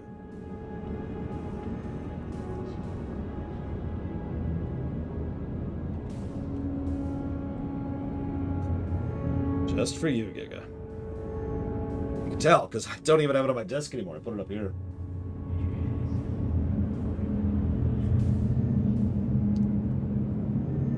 Okay, hold on.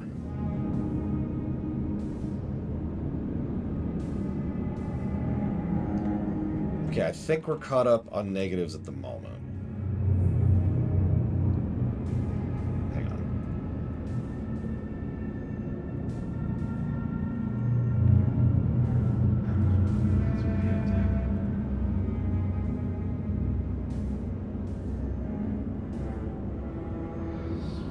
Yeah, that's where we're at. So the HUD is now up to date.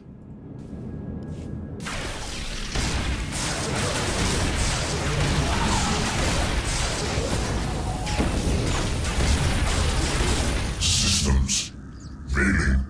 I see darkness.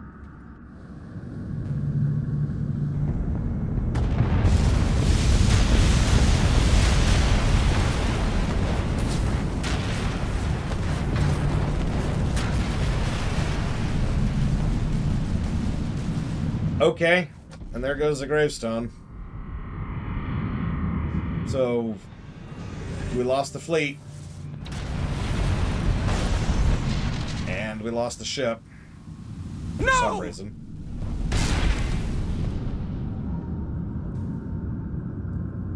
Cool. Good Etch-a-Sketch, people. Slam that reset button. Theron's still alive, but just barely. Couldn't even do that right. It looks like you've won again, Outlander. Like you always do. Yeah, it's called competency. Look into it sometime. What are you waiting for? Strike the final blow. Be the hero yet again. Okay. You destroyed my fleet, attacked my people, and endangered the galaxy. For your crimes, I sentence you to death. Get it over with.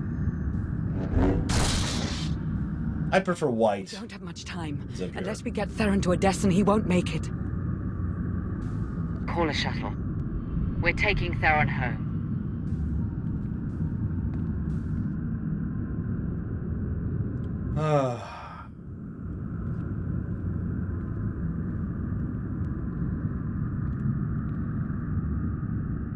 I think it'd be more interesting if it wasn't here, if that makes sense, Dr. Winter. Actually, black core with white outline would be even better, warp core.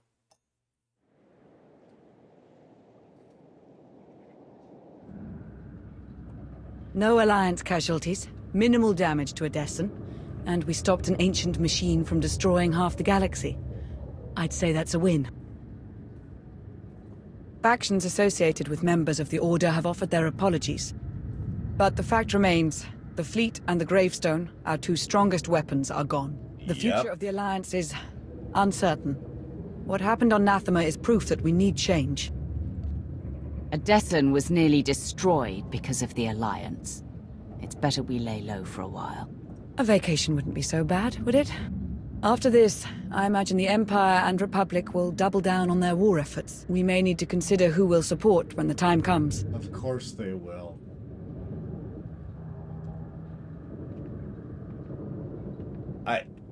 I'm sorry, what? Oh my god. Oh my god. Well, you know me, I'm actually not much for killing Zendriarch, so more of like a stasis stunning would be more useful. Okay. So here's the problem. It's asking me to make this choice again, but nothing's changed. Also, and I hate to point this out, but Malcolm was the one trying to murder millions of people for no good reason earlier. But I know it doesn't actually matter, and that's the problem. Still not the final choice. Whatever, nothing's changed. We're still going with the stupid empire of stupid evil. Stupid. It's time we get you back to the Empire, Lana. Only if I never have to set foot on Drummond Cass again. You know, it'll be nice to take a break from ruling the galaxy. Oh, like you've ever taken a break in your life. Theron. It's been a while since I was last in this room. It's good to be back.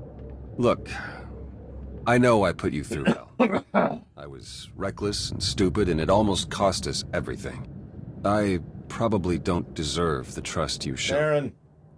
Dude. I did it to protect you and the Alliance. Theron. And if you'll have me, I'll work hard to earn a place at your side. Theron. So? Shut up. What do you say? Shut up. Are we still a team? You risked your life for us. There's always a place for you here. I don't know what I would have done if you'd said no. I have a lot of making up to do, but I'm here to stay, no matter what. As am I. The Alliance may change, but we're not going anywhere. Everything is next expansion. They're never heard from again. For us. The three of us will face it. In fact, actually, every time I log on, I see the Legacy of the Sith logon splash, right? This particular image has Lana clearly visible on it, and does not have Theron.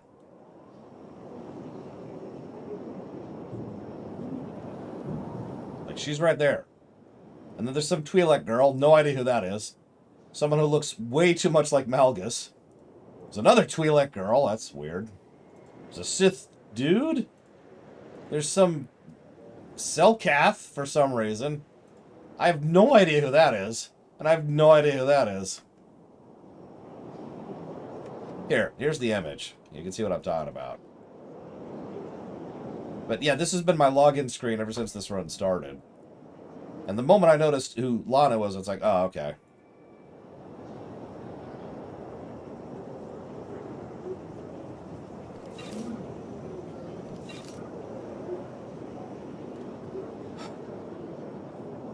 But that's next expansion.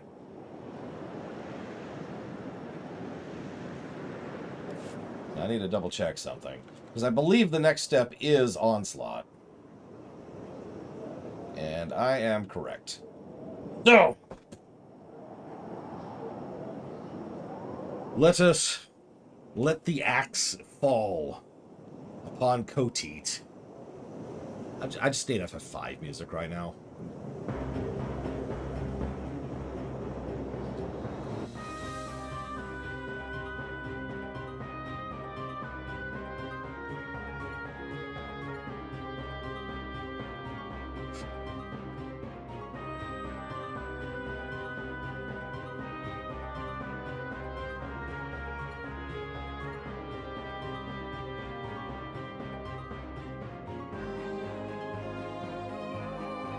No, Xavier's not here yet, Geludo.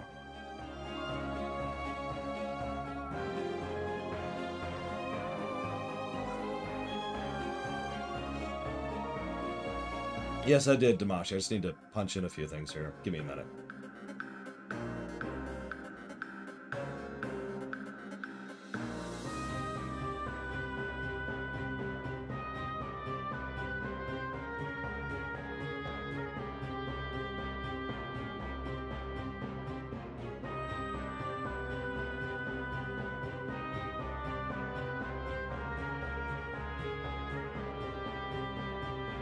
Oh yeah, gotta do the emojis. Gotta spam the emojis here.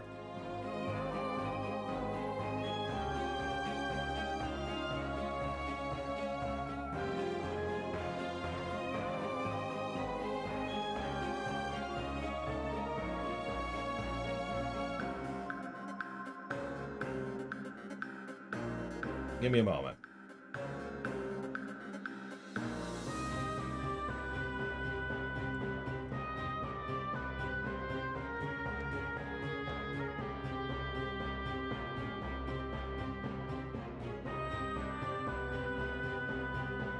Do you want counting the bridge patches first or minus the bridge patches first? Like, which one do you want to hear? Which order do you want to hear them in? Do you want to start with the bad and then go up, or... I'm hearing... Yeah, okay. Let's do the bad news first. Okay, so give me a second. Give me a second.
Could I get a drum roll, please?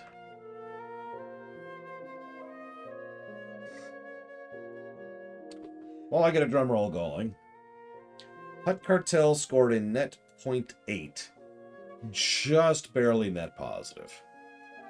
Shadow of Revan was a 7.25. Kotfi, entirely because of the gameplay, was a -4. So that's kind of our arc so far. Kotit, Knights of the Eternal Throne, in its entirety, is a 2.35, making it the third worst expansion, which I guess doesn't say much, but that's not great. Now, you're probably wondering, okay, well, what is it like without the crap in it? 23.82. Now that's actually a little bit lower than I was expecting, but the problem is there were still some gameplay flaws. But this actually had the highest gameplay score of most of the expansions and the sections in general. For reference, the final gameplay score, not counting the bridge stuff, was 0. The final story score, not counting the bridge stuff, was 27. However, counting the bridge, what we have is not only the Mad Max, but also plus 11 to story, which is dragged down substantially, and negative 8 to gameplay.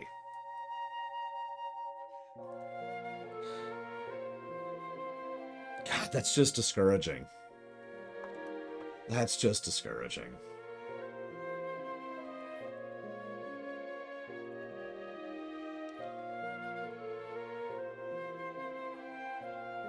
I'm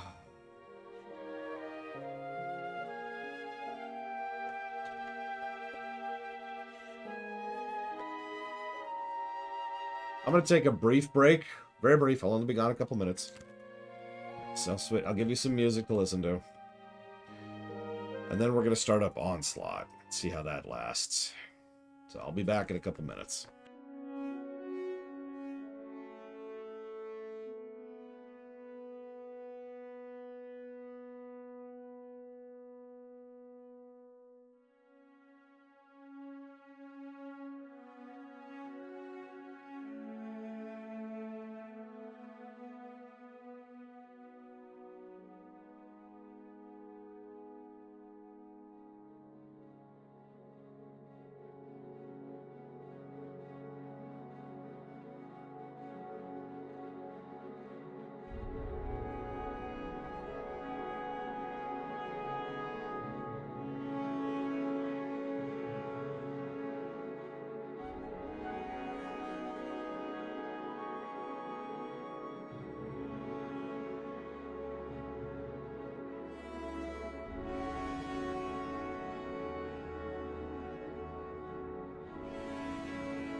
Okay, I have delicious tea.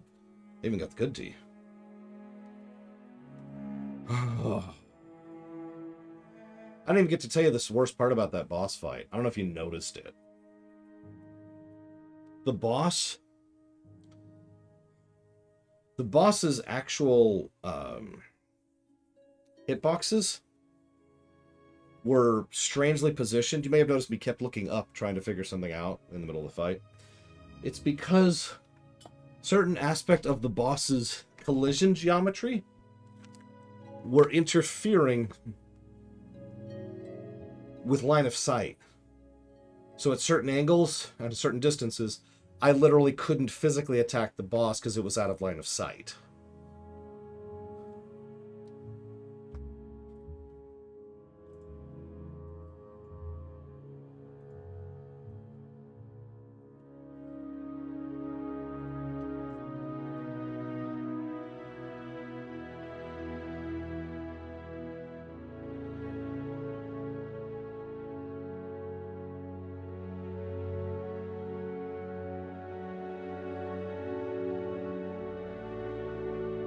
Yeah, if you wonder why I gave that fight a full 3 negatives, in addition to all the other crap, it was literally badly designed. Well, I was in the middle of a phone call at the time, Ossus. But I stand by that negative. And that other negative. And that other negative. Screw that fight. That was a dumb, long, slow, boring, irritating, audio spammy, buggy fight. Buggy's the wrong word. Unpolished. That's the word we're going to use.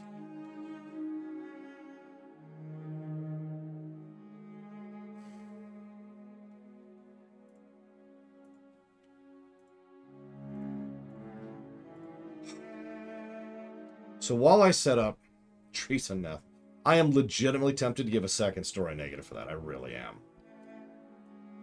So while I'm setting out the announcements to show that we're in the next expansion, do me a favor. Do you think Onslaught's going to rate better or worse?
Is short to be worse. I don't know.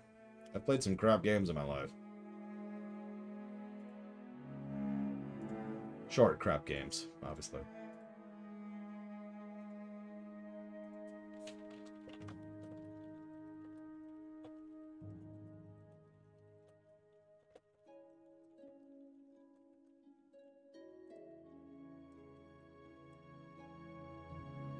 Okay. So there's announcement.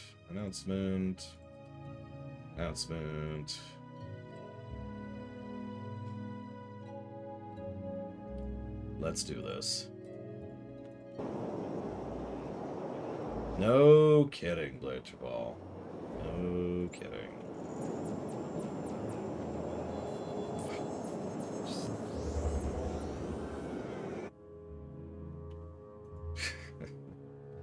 That would be a fun prediction. We did it! Everything's... Oh god, oh god, oh god. Ah, hey, Chaotic Danny. What's going on? That's not my ship.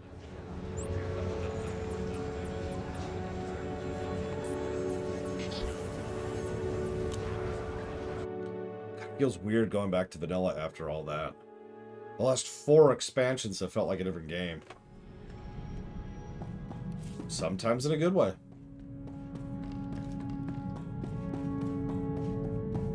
Well, you're gonna have some time soon. As a reminder, for nobody here, for those of you who didn't hear it yet, there will be no streams tomorrow, Sunday, Monday, or Tuesday.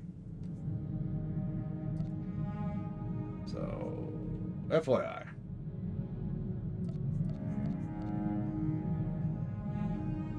And while I'm here, let's just get all this back. Alright.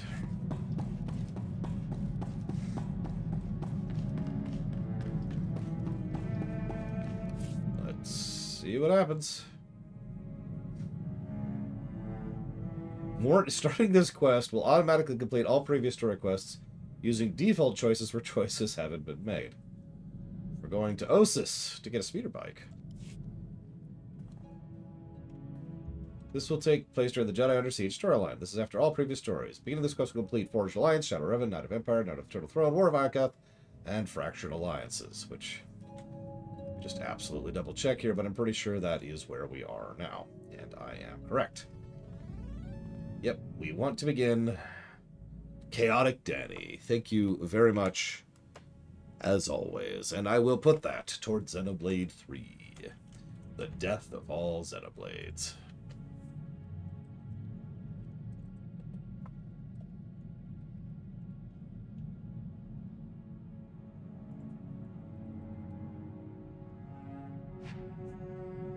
Yes.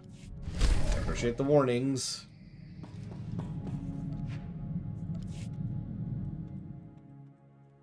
Back to Odessan. Wasn't I just here? Well, since I don't know what song to play, we're just going to play the default song at this point.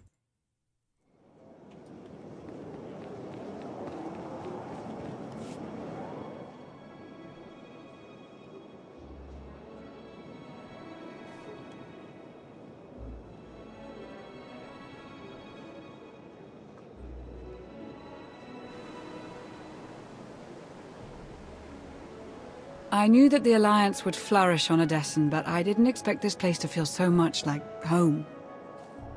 You should be proud of what you've built here, and the allies you've gained. Yes, Sean. And he's okay, but I do a better Bowser. I couldn't have done it without you. You give me too much credit. The Alliance is still a formidable power, but we're not strong enough to face the Republic or the Empire. Unfortunately, a confrontation is inevitable. Cool. There are skirmishes in wild space, riots on Quesh. Galactic war is... Riots on We can no longer afford neutrality. If the Alliance is to survive, we must align ourselves with the Republic or the Empire. Whatever you decide, we'll follow your lead. Why? In fact, actually, I'm just going to jump in here with a little thing you may have never heard of called history, but there's actually a huge benefit to staying neutral in a situation like this. This is not...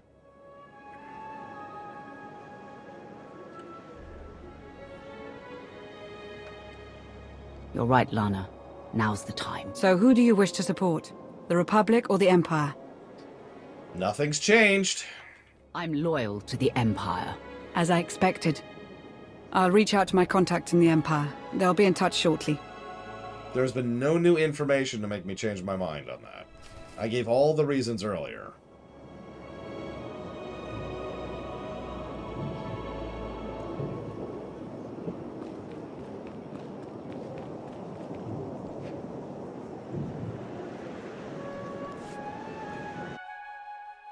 Still pretty dumb.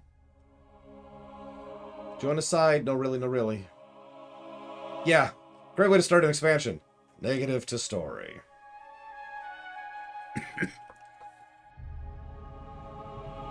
Oh, excuse me, Lola Moss. Sorry. Let me etch a sketch a little bit here. Why are we on Nar Shaddaa?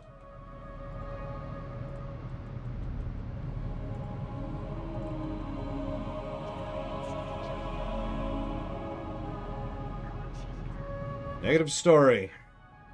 Yay. Yeah, honestly cheating. It's...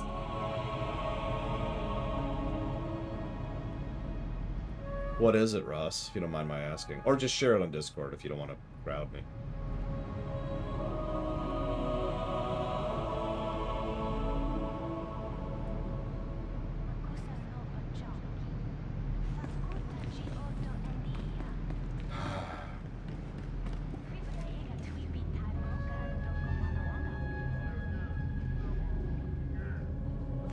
Oh, here it is.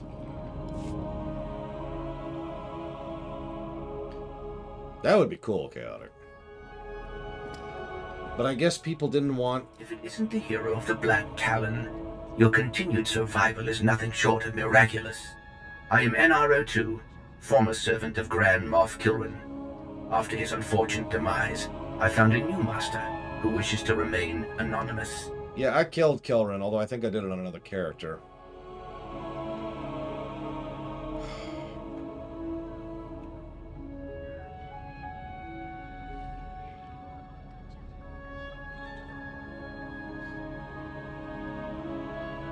Sorry, I'm just... How many of you were there when BFA was announced? I was streaming live when BFA was announced. And I'm asking because some of you may remember that I started off like this, chatting and talking. And as the announcement played, and I was muted, of course, to let them talk, what happened was by the end of the announcement, I was down here. And that's kind of exactly how I feel right now. It's just like, okay.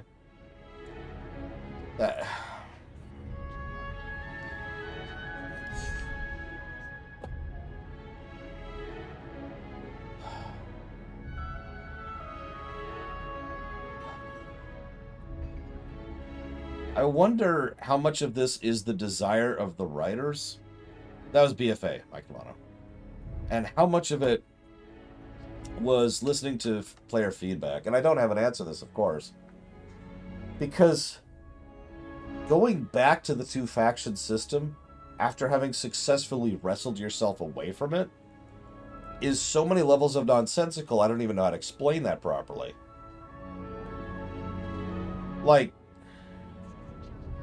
we talked earlier today about something that Geludo in chat referred to as the curse of the two-faction system in an MMO, and how it has universally been a negative thing for MMO design, provably, for the last 2 decades. And I bring that up because it's rare that an MMO gets away from the factions, gets away from its own faction system. STO actually managed it. Kudos to STO. And Tor kind of did too, if you're paying attention. We kind of managed to drift out of it, and the whole faction system basically died on Makeb. And then you went back to it.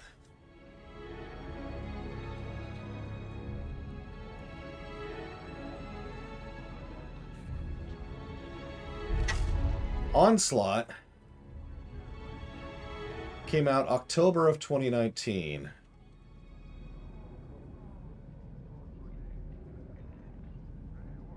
BFA came out August of 2018. For a bit of perspective. Kilran was an asset to the Empire. No, he wasn't.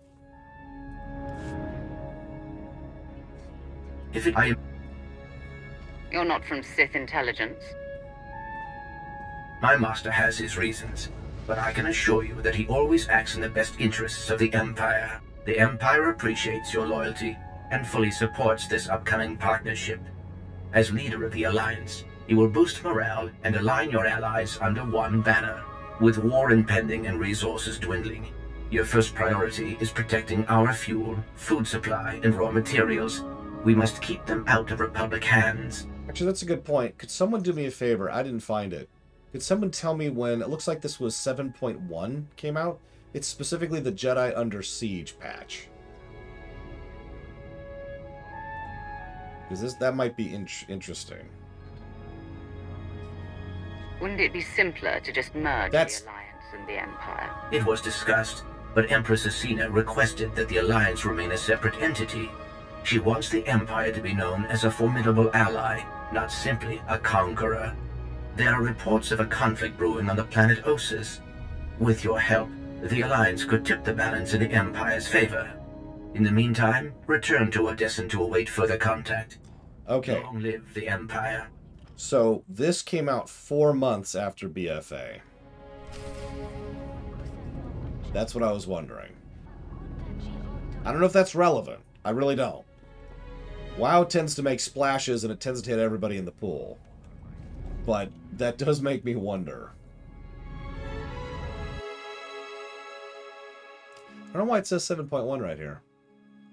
Like, literally, it's like Jedi Under Siege, 7.1, inflection point. Or, excuse me, inflection point. There's also a raid boss, which we will not be doing.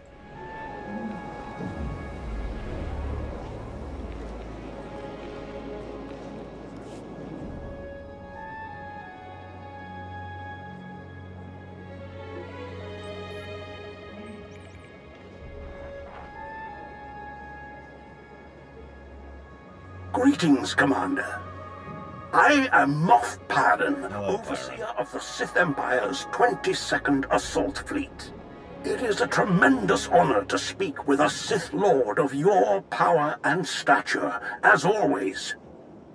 Your past deeds as the Empire's wrath are truly inspirational.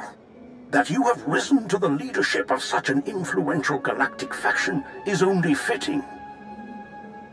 I hope to strengthen the bond of friendship between your alliance and the Empire.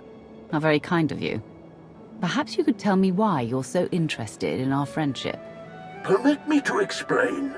A small Imperial strike team is currently engaged in a covert operation on the ancient Jedi world of Ossus. I am hoping that you can provide them with some assistance. What kind of assistance? The operation is being overseen by a younger member of the Dark Council, Darth Malora, head of scientific advancement. While Malora possesses a brilliant mind, not unlike Empress Asina, she has little of Asina's patience for the subtleties of military operations. Malora's objective was meant to be completed by now. Pressed to deliver results, she will likely hurl troops at the problem without regard for strategy. My finest infantry soldiers, Raven Squad, are participating in the operation. It would be a great loss to the Empire if their lives were wasted. Malora. I believe I had dealings with her on Korriban long ago. Ah, good. Then you'll already be one step ahead. I helped her undermine her superior, and I'm not sure that debt was ever fully repaid. This would seem an opportune time to collect. As a member of the Dark Council, Malora is beyond my influence. But someone like yourself, an outsider whose allegiance is greatly valued, you could accomplish much that I cannot. I can investigate the situation. What is the strike team's mission on Ossus? The Jedi have established a secret colony on the planet. We believe they're using it to train and ready themselves for war. The Jedi's numbers are already low. If this training compound can be destroyed, we will be at an inarguable advantage when full-scale hostilities begin. This seems straightforward enough. Why are you so sure Darth Malora will fail? I do not believe she will fail. Her power is not in question. I only fear the cost of that victory. I will forward all of my available data on Malora and the operation. Your assistance will no doubt ensure the mission's success. I am certain that Empress Asina will be most appreciative. Thank you for your time, Commander. I shall look forward to word of your triumph. Glory to the Empire. Glory to the Empire, Moff. I would recommend that you travel to Ossus alone. We wouldn't want Malora or her troops to see this as a show of force. or confuse her with unexpected allies. Translation? Definitely don't take the former Republic spy, or anyone else they might be inclined to shoot on sight. It is important to make a good first impression. Great. We're back on the haircut. I'll see that a shuttle is prepared for you. May the Force serve you well, Commander. So, I was curious of the timing here.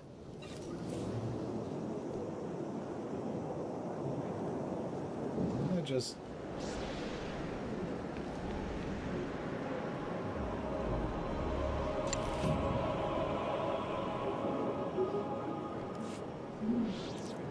So, the patch we're going through right now came out about a year after Episode 8, and about a year before Episode 9.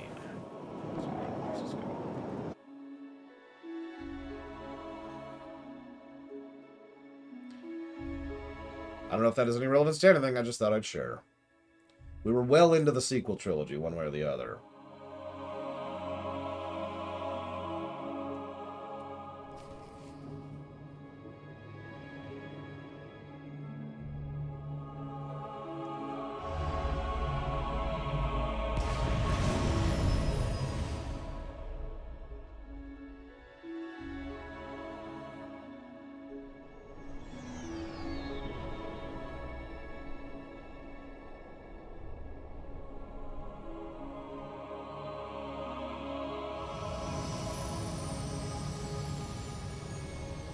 In terms of development time, that would mean that during the year after... I recognize her from the... No sudden moves, if you please. I'm here to help. That a fact? At the request of Moff Pyron. Well, that's a different story. You do look familiar. Where's the subtitles? Somehow. We worked together before. Ugh, this ruckus is intolerable. I'm trying to concentrate. What is the meaning of all this? What happened to your face? You. I should have known some glory hound like you would slither their way into my grandest achievement. Just what business does the Alliance have here, Commander?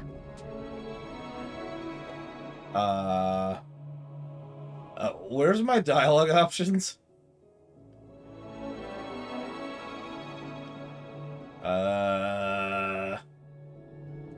Hold on. Oh god, where's my interface? Where's my interface? Where's my interface? Oh god! Seriously, I can't pull up anything. I don't even have my hotkey bar. I have my mini-map. I got this.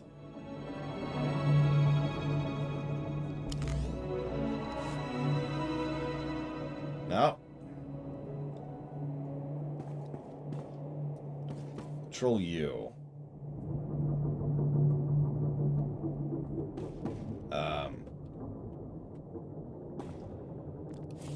There we go. Jesus, that took a second. Oh, what the crap?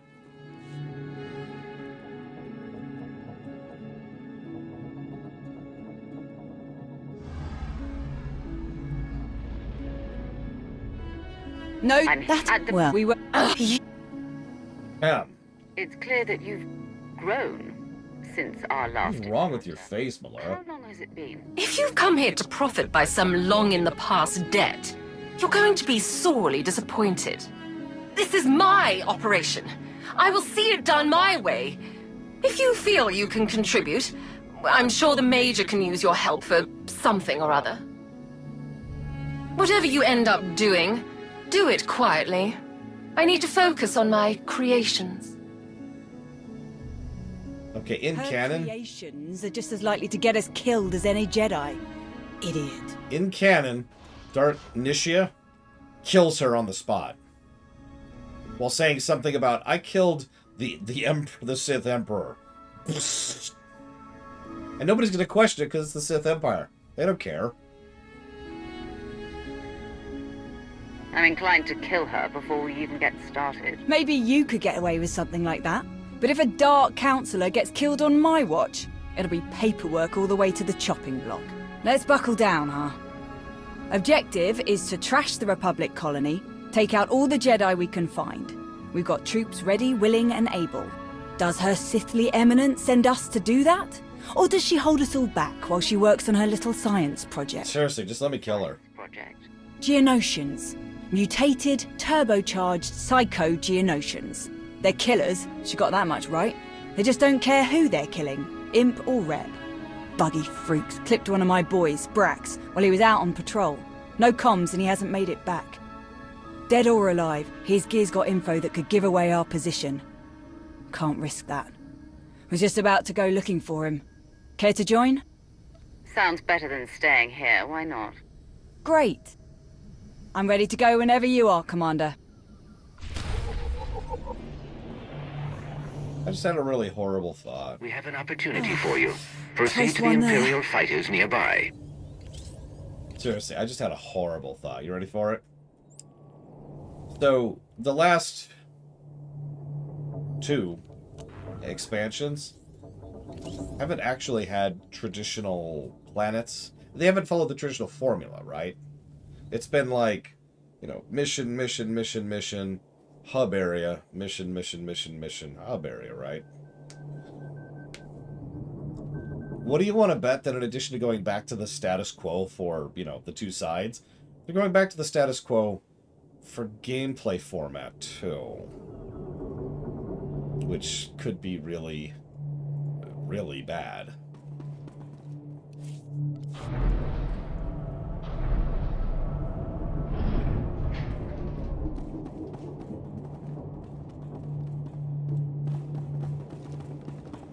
I hope I'm wrong. I hope this isn't Corellia 2. I can already see side quests, which we will, of course, not be doing. Whoa. Okay. So that happened.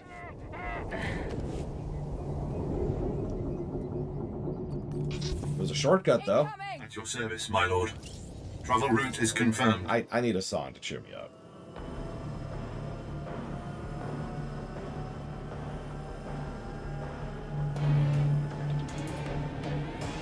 Okay, we're keeping the McCab up improvement. That's good.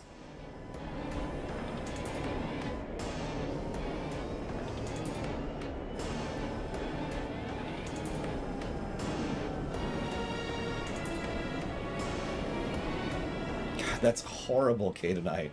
I mean, you're probably right. I wasn't live during this period, so... They probably thought, we need to go to... I mean, this is the exact same reason that WoW Modern started dealing with a lot of game design from WoW Vanilla. Something they did in both BFA and Shadowlands. Because, and I'm going to say this as neutrally as I can, they assumed based on player feedback that Legion-era game design wasn't what people wanted.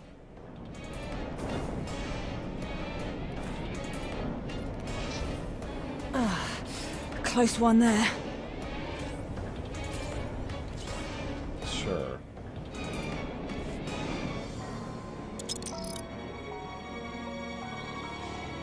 Tell me about the new Dark Council. Still works more or less the same way, just less seats. The 12 organizations got merged into 5. Still got 1 Sith on top of each of them. They run the Empire day to day and report to Empress Asina. Been pretty stable since it was reformed. They're not all as quirky as Melora either. Some good heads in there, like Krovos. Your old seat got merged into the Sith Doctrine Pyramid. Darth Anathel runs that one. Never met him. I'll make sure to meet him soon enough. Bet you will. Alright, nothing here. Let's keep moving. Yeah, Legion content is well regarded now, and is considered one of the greatest expansions in the series now. Legion wasn't as well received when it was live.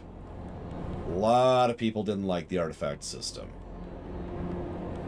But yes, it looks like we can actually group up again, Orkana. So I'll give you that. We can co-op again. I can totally make that happen. Come on, come on, come on. Yeah, yeah. There we go. Worth it.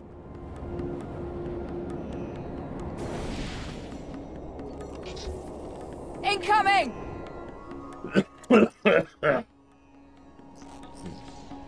What do you think of Empress Asina?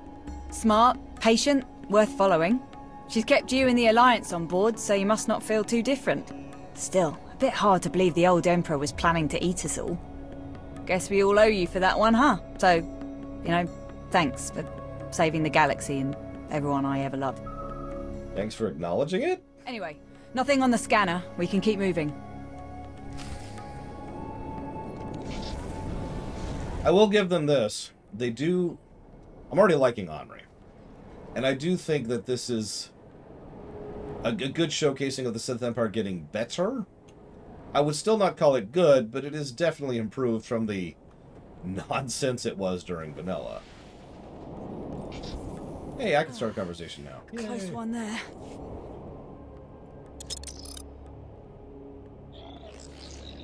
Are non-human military officers common now? Getting there. I'm one of the first to get a rank like this, but the numbers are getting better every day. I had a bit of a head start.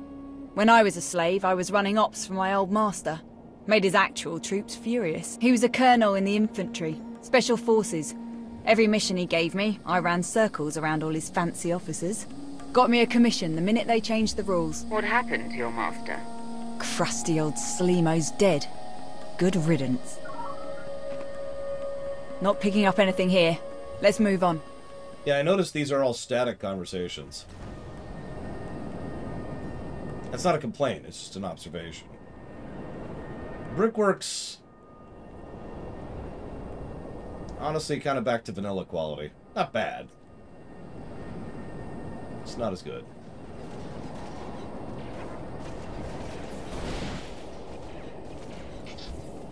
A close one there. I should contact the Alliance. Our forces could finish this in a matter of hours. I'll bet they would. But we can't risk long-range comms. Jedi might pick it up. They hear a message like that, they'll clear out before we can do any real damage. Sure would be nice to see a real assault force, though.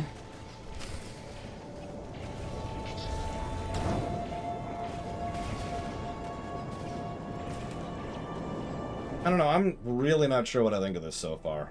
Way too early to really judge it. But this whole time I'm just kind of... oh god, it totally does, Yada, you're right. A close one there.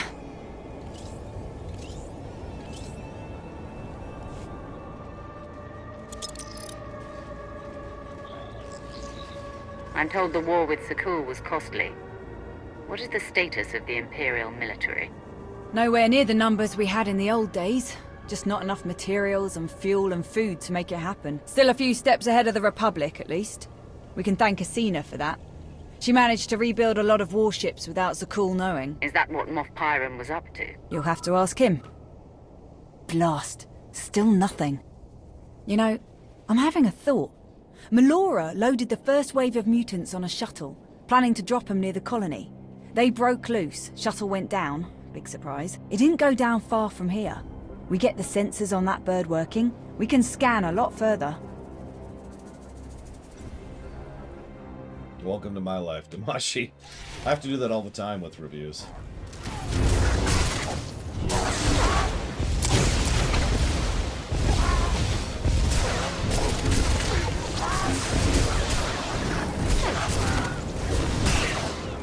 That's not a complaint. It's just, that's part of the mentality, you know? I like to think of it as a graph, right? And the quality goes up and down as you move down the graph. And you try not to let the previous quality, or lack thereof, affect the current quality or lack thereof when it comes to the review. Don't always succeed at that. But that is the goal. YG and Oceans? Where was the Rebels series at this point in time? That's strange. Okay. You let me... Aye, aye. Alright, whatever. This is it. Background radiation has the scanner all twisted up. This might take a few minutes. A few very exciting minutes, apparently. Let them come.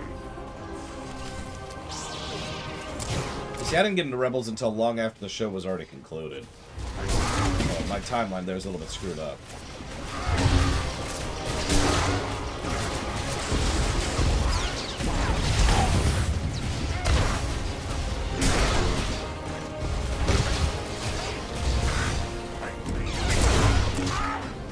Don't worry, there's no Geonosians now.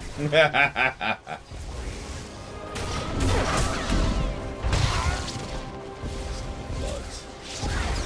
All bugs must die.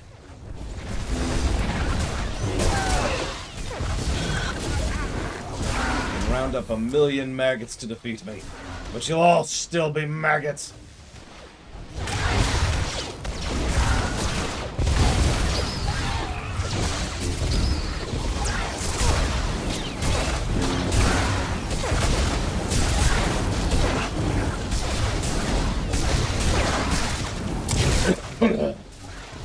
Oh, really, Lola Moss? That was right before this came out. Well, like 5 months before. 8 months. Sorry. Oh my god. Well, this is certainly vanilla. No, Zerglings aren't bugs. Zerglings are death machines. And very loyal friends and allies of me, the ruler of the swarm. Obviously.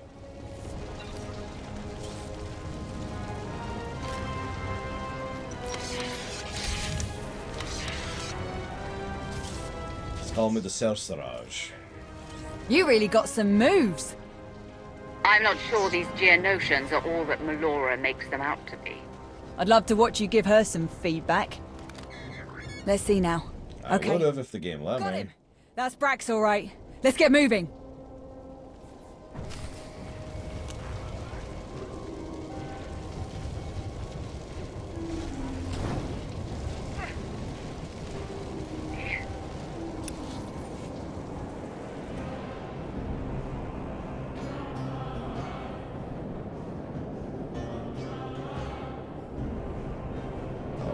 You're right. If I didn't have Arcana to speed this up,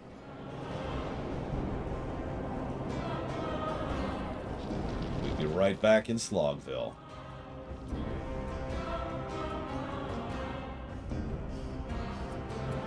Brax, been looking everywhere for you.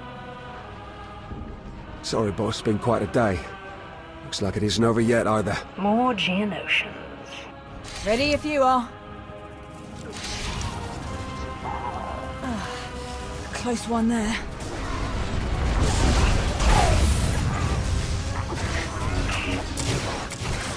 I mean, Terran Marines can usually take down a few Zerglings. That's the problem, though. There's usually not just a few Zerglings. Okay. Or I'm in combat with those things that are over there. Sure, that might as well be a thing.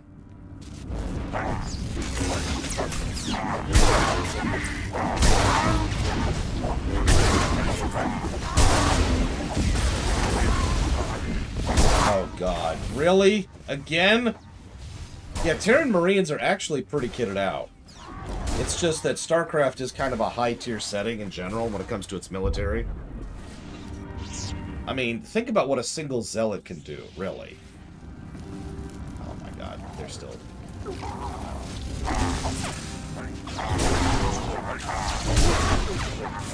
See you around, Dr. Winter. Okay, now to answer Dr. Winter's question.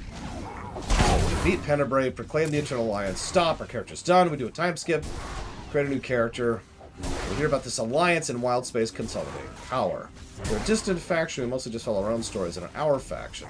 That way, you can have class stories in a changed environment, not the same old stuff. I like it.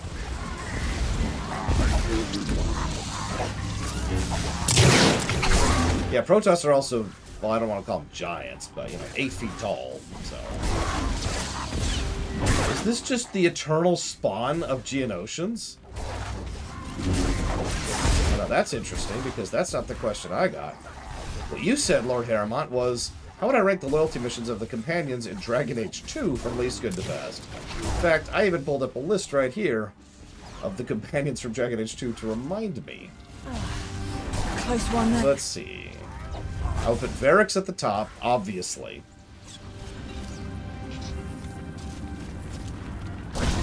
Oh my god, they're still spawning.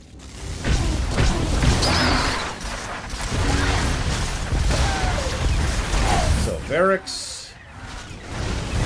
I was debating between Meryl and Aveline for my next favorite. I think I'm going to default to Aveline because that romance is adorable. I'm dead. I have done a Dragon Age lore run. Quite a while ago, actually.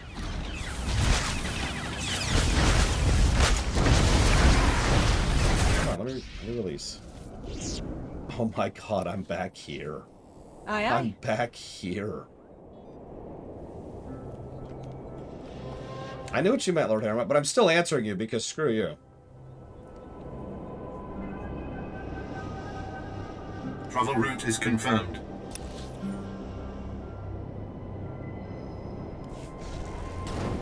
See you around, Rama. Alright, so. Look, I prepped answers for Dragon Age 2. What do you want from me, Lord Harriman? So, Varric, Meryl, excuse me, Aveline, then Meryl. I accept that.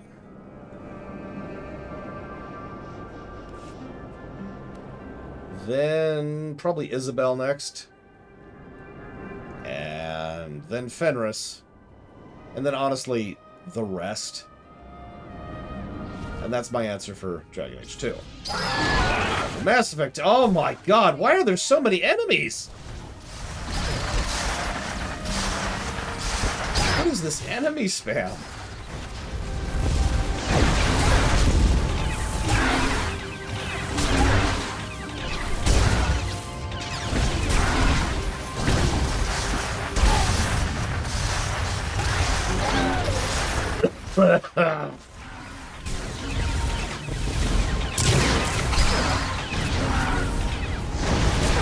That.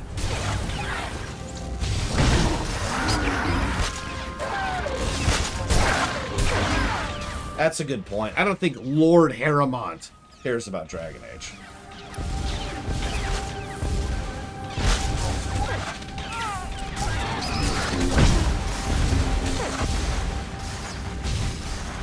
Yeah, if it makes you feel any better, Mr. Red, the side quests in most every other zone in the game, including the Elven, Dwarven, and Human starter zones, are basically bog standard quests.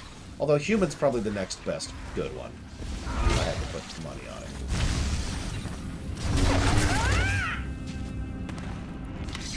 Okay, so hang on. I pulled up a list.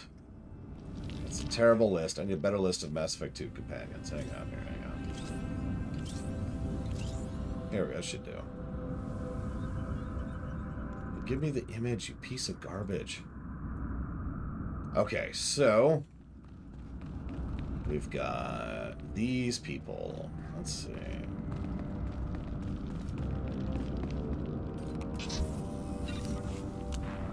Now all I have to do is speak to Brax.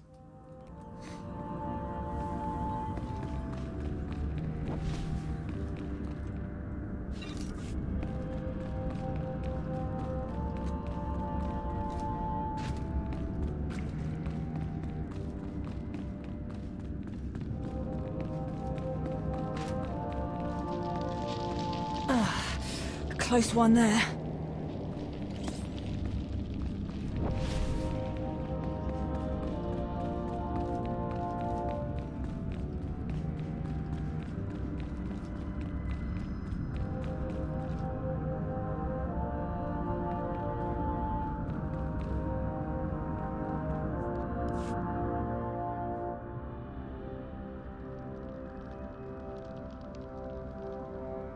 Brax, been looking everywhere for you.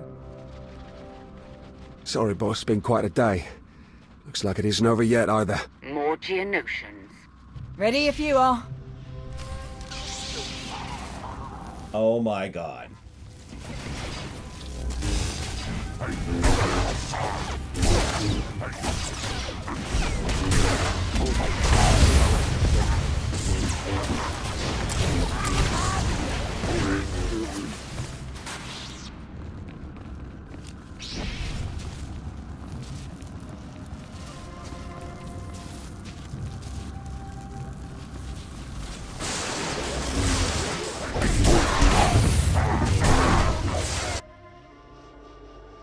So, rather than giving a specific list, let me give you tiers.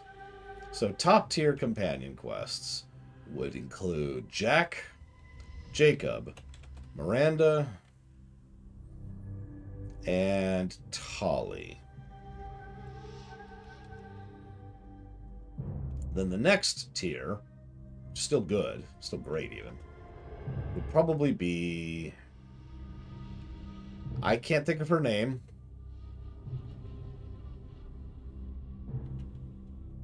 Grunt.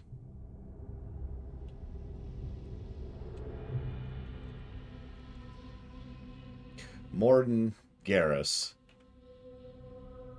Samara, Kasumi, thank you. Then in, like, get to the point where they're only merely good. Look at all these. Look at this! Look at this! Oh my goodness. This is, there's a bunch.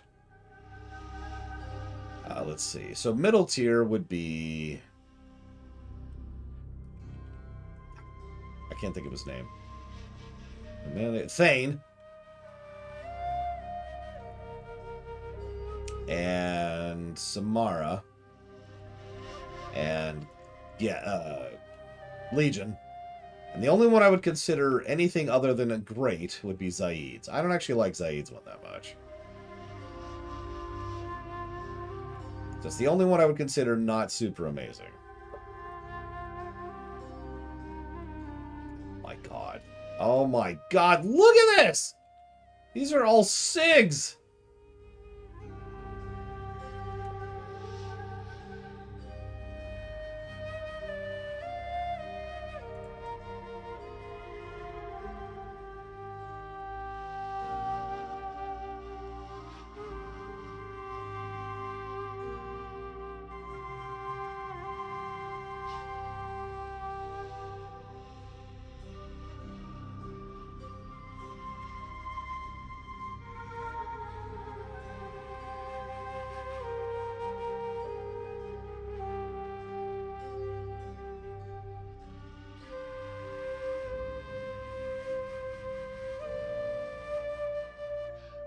Um, 319, Psychotic.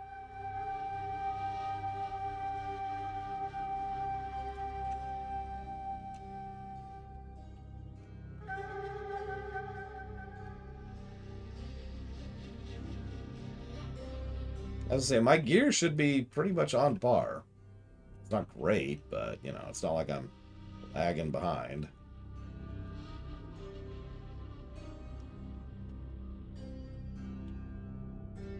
Can't even kill a single thing before I die. Can't even kill one thing before I die.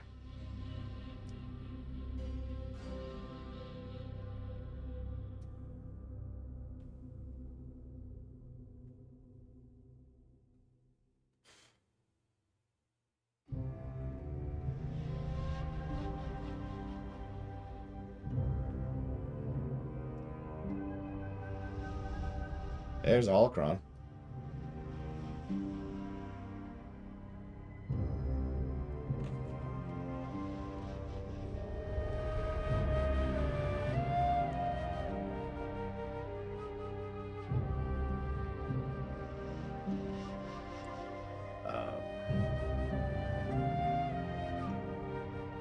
Let's see, Latario asked a question, who is not here.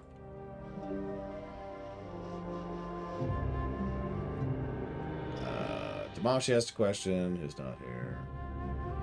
Spartan asked a question, not here. There's another Latario question. Silly Idea question, Evo question, so Galax question. Yeah, no, this is co-op hostile. That's exactly what this is. We've encountered this before in this game.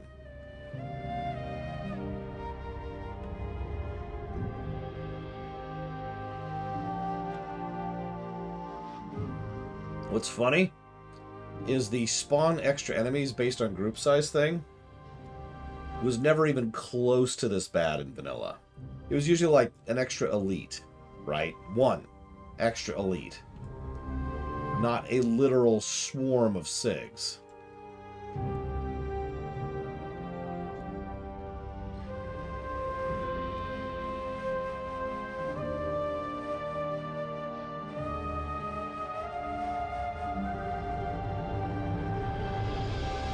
This is 8.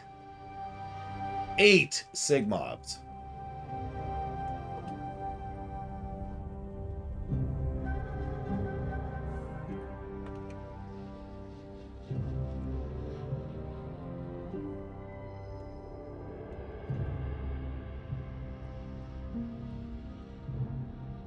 Okay.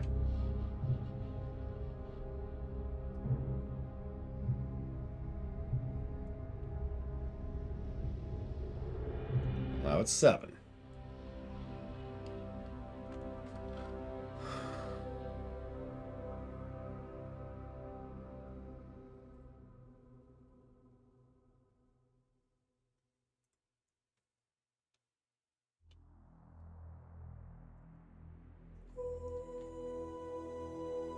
So here's what's going to happen.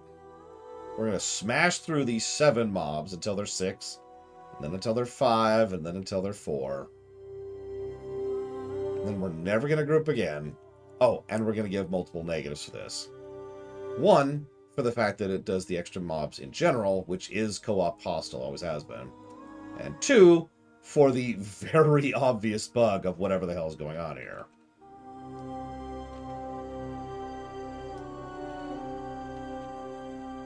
Okay, I've done these kind of fights before. I've played Lotro before. We just need to single target fire to reduce the amount of damage we're taking and not fall into the temptation to AoE. Just need to focus fire and focus fire.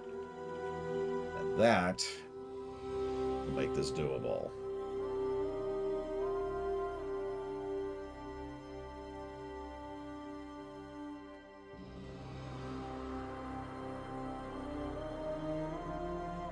You might think, but there's so many of them. Yeah, and we'd be doing more DPS if we did AoE. But by focus firing, we will be able to do more DPS to a single target, which means reducing the damage we're taking, which means pushing through the fight. Now, I have a really horrible feeling I know what's about to happen. Still in one piece, Sergeant? Not quite, Major, but close enough. Oh, thank God. Thanks for the save. Thank you both. Pardon, it's been a long day, but... Are you... Is that who I think it is? Aw, little Braxy doesn't think he's worthy of a celebrity rescue. Such a weird day. Honored to meet you, Commander. You did well to survive alone against so many of those creatures. Knock it off. You'll make the poor boy blush. Braxy is probably my top scout. We'd be in a real mess without him. Hey, probably. So impress me, why don't you? Well, as a matter of fact, you know anything about a stealth supply drop coming in today? Nothing on the schedule. You saw one come in. I did. Landed near here. Was on my way there when the bugs pinned me down. Only thing you're on your way to is a Bacta tank.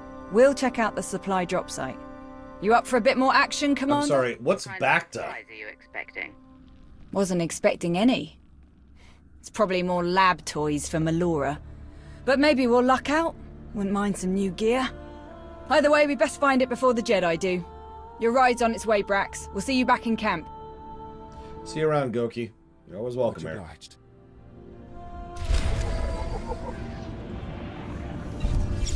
Incoming! Oh wow, Bacta actually was invented before this. Holy crap.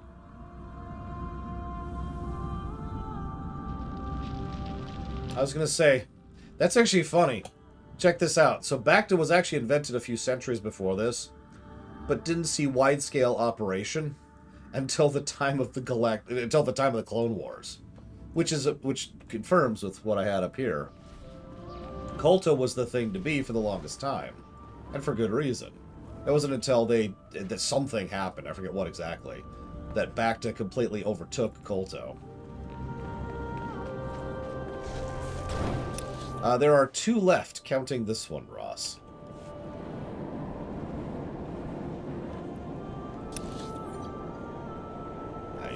Okay, sure, whatever.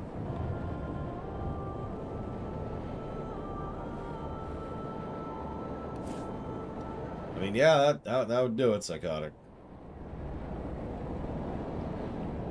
I mean, we won't finish today, and then I'm taking 4 days off. There's a pretty good chance we will finish in about 2 weeks, yes. Within 2 weeks might be a better way to phrase that.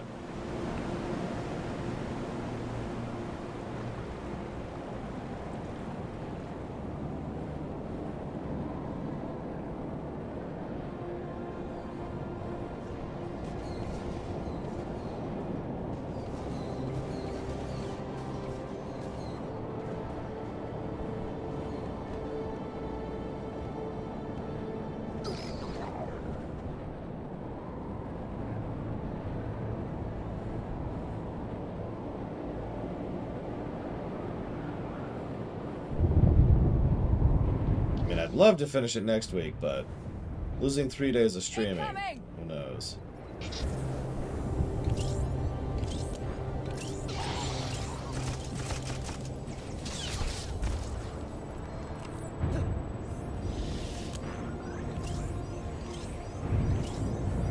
Never expected to find real working farms here. Wonder how they're managing to grow anything in soil this bad. I didn't take you for a farmer. More of a gardener. Flowers, mainly. You're joking. Keep that sunny disposition. I might even send you a few.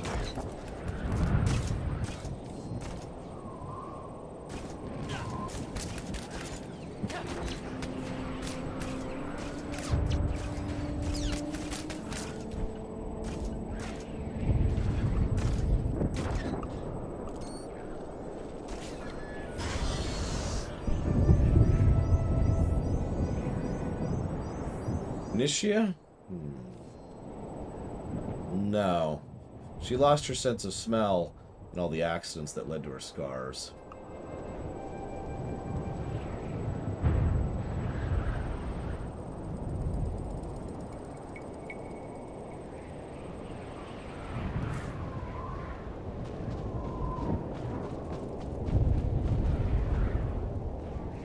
Why are we burning farms? That is such a waste of everything.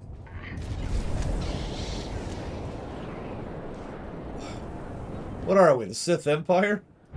Wait.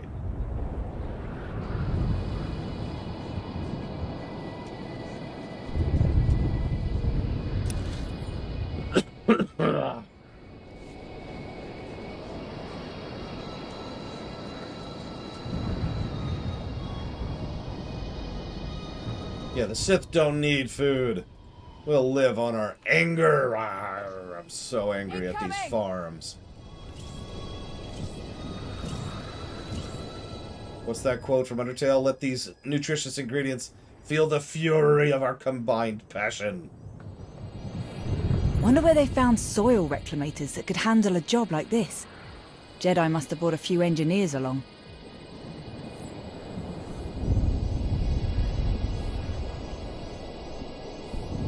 Is it weird that this is making me hungry? Only because you're burning them.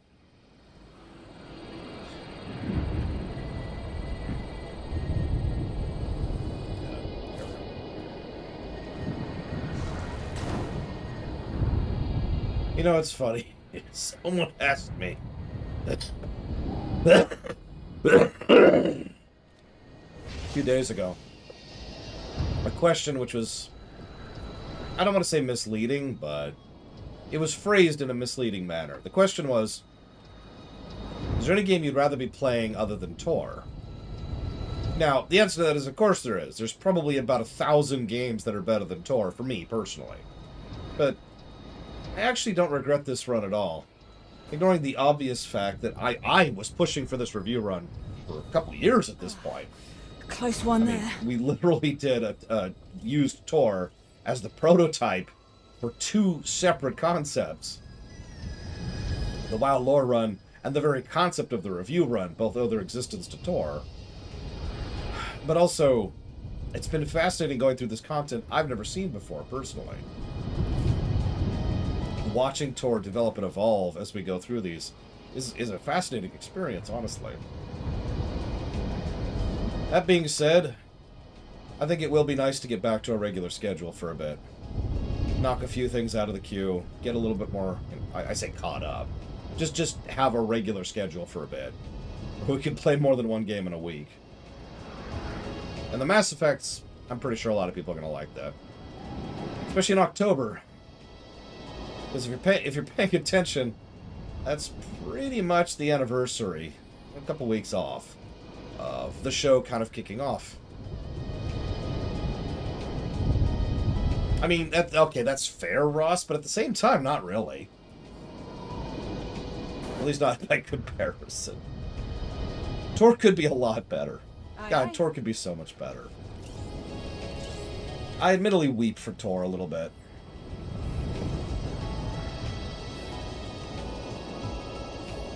Starting to pick up a lot of chatter on the Jedi channels.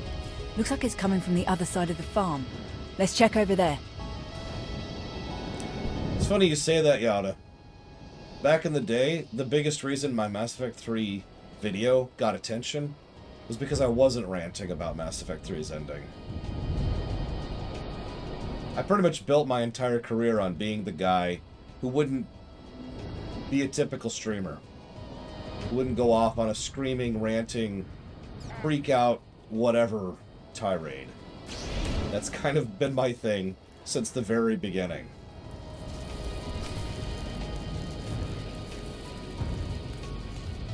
If you look at the very, very first real videos I started doing, which is the Voyager stuff, same thing.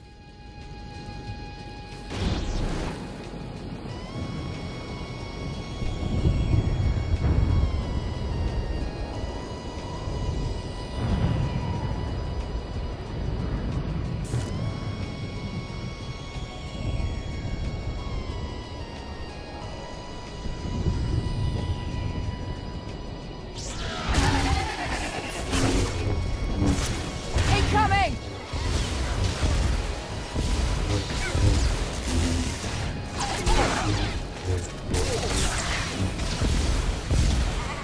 I was gonna say, I didn't hold back on Threshold, but then again, I've never held back. I suppose that's kind of the point, isn't it?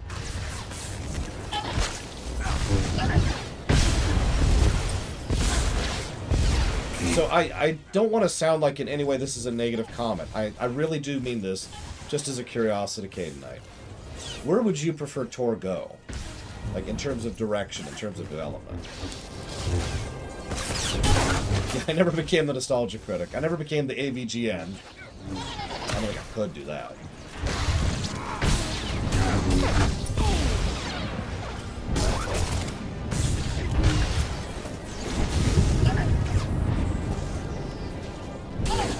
I know, Russ.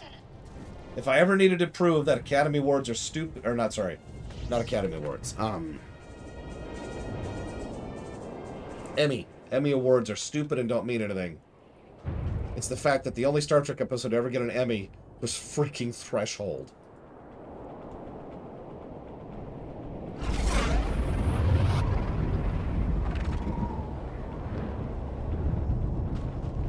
It was an Emmy for makeup, yes. But I want you to think about that.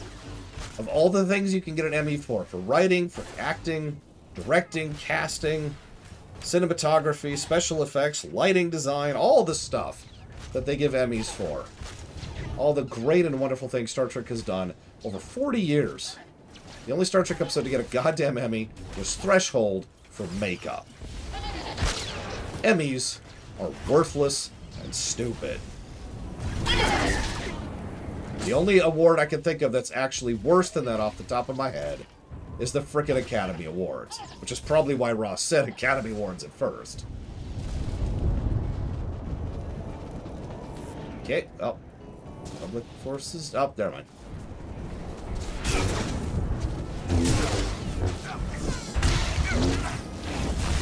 Now, that would be funny. What if Imperial judges actually are the ones that were responsible for giving out awards, like the Academy Awards in the Extant, within the Empire, actually? Dumbest award for anything? So, I don't remember specifics because they don't matter. But the year Two Towers and Fellowship of the Ring came out, Lord of the Rings didn't get any real awards.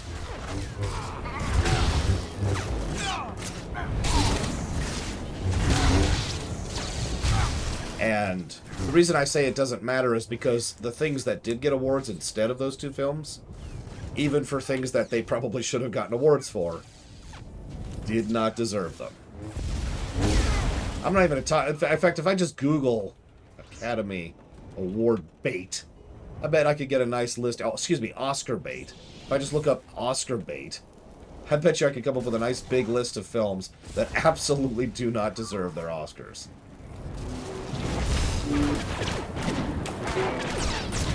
I do remember the year the Titanic won everything.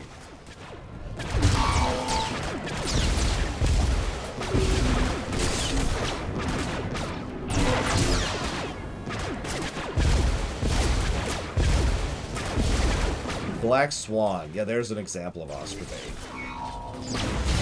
Deer Hunter. Most people probably don't remember that one.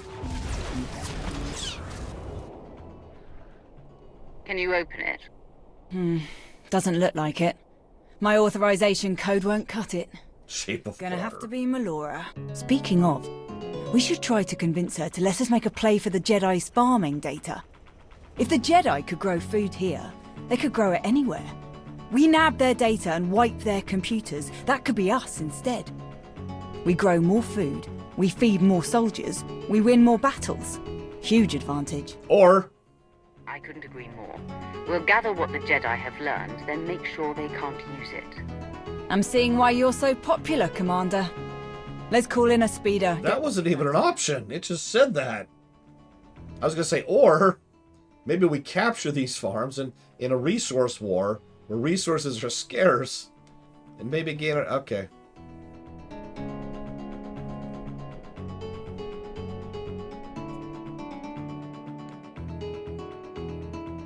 I didn't order any supply drop. I don't like this. Not one bit. Oh, sorry. It's a trick. Another distraction. Something sent by a rival. Someone trying to undermine the operation. I won't fall for it. Ramble all you want. I'm opening it one way or another. No, we are so close. The operation is well underway. Your super soldiers are out of control. A minor setback that I have already overcome.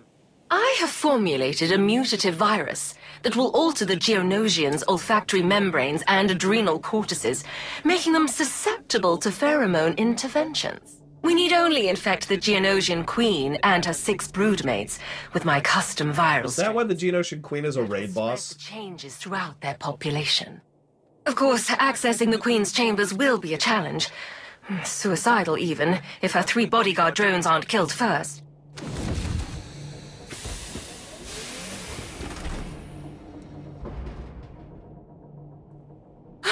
No! Impossible! You died!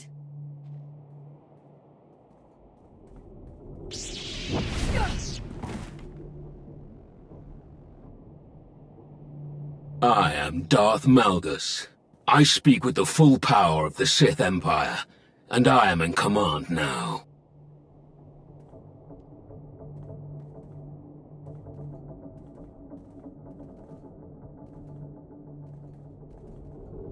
I, of course, do not bow.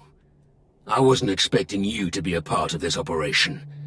I trust you share our goal, the complete eradication of all Jedi on this planet.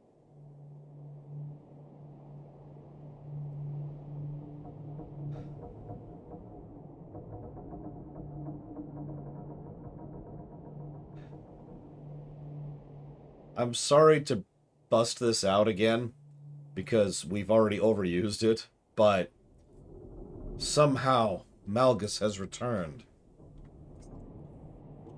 I was about to say, I could think of worse characters returning than Malgus, but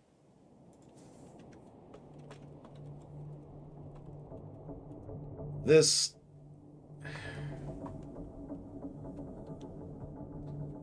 Okay. So here's how this tends to work. Let me lay this out for y'all. If you do this kind of nonsense, it's a negative to story, period. What matters, then, is what you do with it afterwards. Let me use an example of this. This is a spoiler. 3, 2, 1. Darth Maul. Darth Maul being brought back, negative to story. What they did with Darth Maul, multiple positives to story. Because they did something with him, right? They actually took him in a good direction. Cool. But it's always still going to be that initial negative to story because of the fake-out death. Every time you either fake out a death or undo a death, you diminish it. And it's a resource that never regenerates. It never comes back. And it just gets worse every time you do it. So, somehow, Malgus has returned.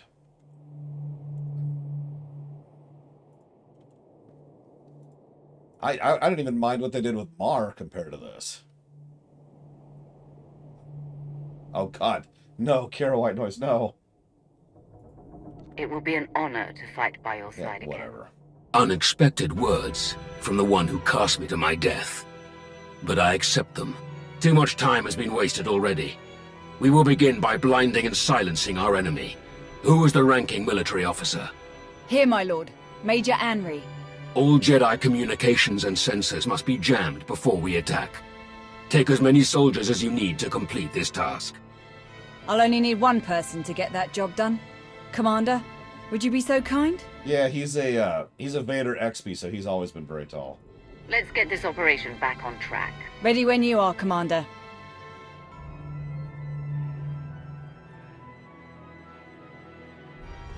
So that is Malgus on the Legacy of the Sith splash screen. Aye, aye. And that's Anri. So Anri, Lana, and Malgus. I've identified 3 of the people on that splash screen. There's still 5 that I have no idea who they are. There's a Twi'lek woman, another Twi'lek woman, Sith person, woman, dude, and what looks like a Selkath. Darth Malgus, now we're talking. I always knew he was still alive. Incoming!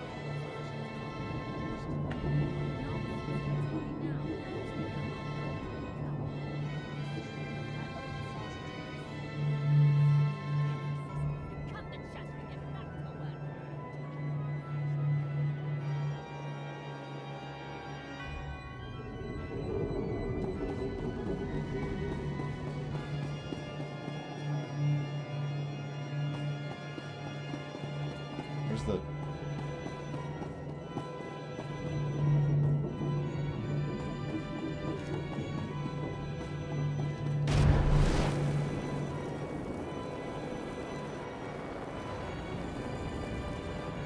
I actually find that funny that those 2 people get front and center. Republic dude and Republic lady get front and center. So they're whoever. So that just leaves Sith lady, Selkath person, and Twi'lek woman.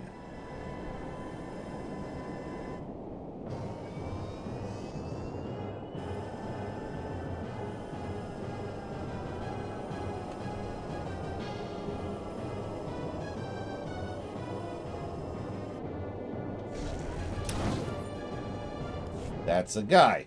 Sure. I believe you. I mean, I originally was just saying they, because I wasn't sure, but whatever. I slipped.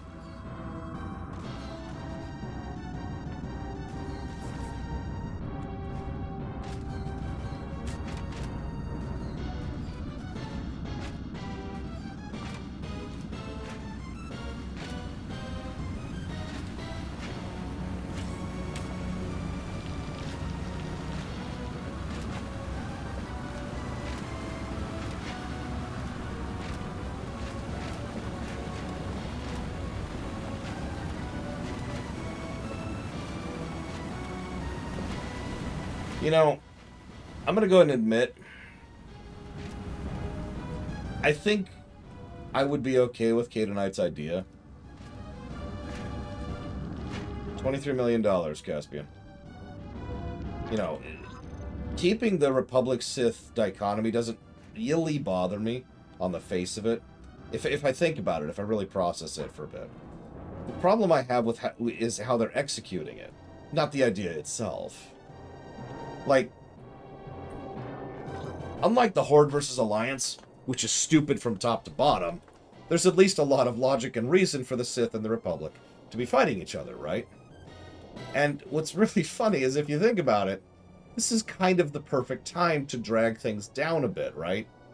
To deal with local problems and local squabbles, because both forces have been brought so far down and so low by everything that's happened recently that fighting over one random asteroid or one random valley of one random planet would actually be a big deal for them at this point, because they need every scrap of resources and personnel, and advantage that they can get, right?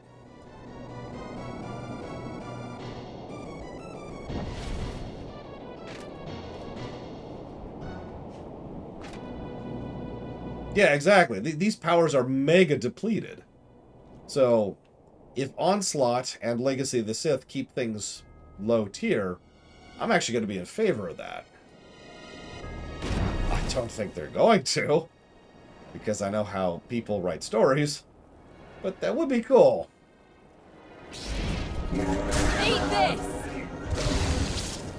I mean, hell, I don't want to throw shade, but you notice how every season of Discovery has had to one-up the previous season by introducing another higher-tier threat than the previous one? Also true, Lord Harriman. Very true.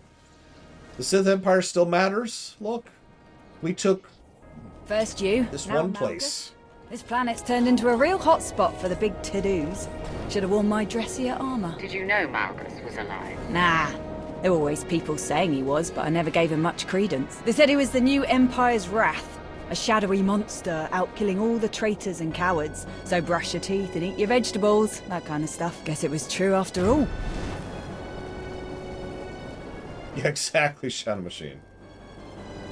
Yeah. Admittedly, for Tor, low tier would be like, alright, we found 5 separate super weapons. Every single one of them could destroy an entire planet.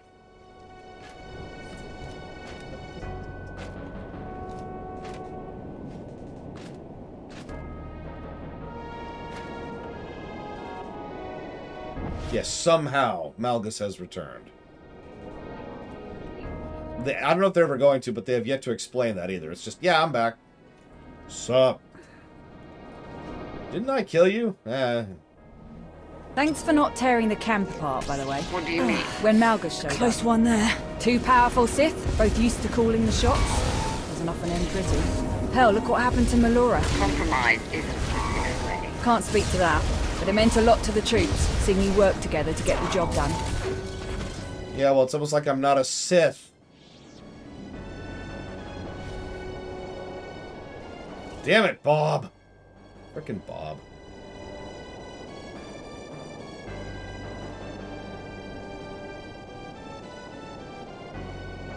I haven't been a Sith for, in lore, years. Blackout complete. Yeah, sure. Copy that. Be advised, spotters ID'd some enemy forces near your position. They might try to shut down the jammers. Good thing I've got you to back me up. Raven to Nest. We'll handle them. Raven out. Oh, absolutely, Lord Aramont. No question.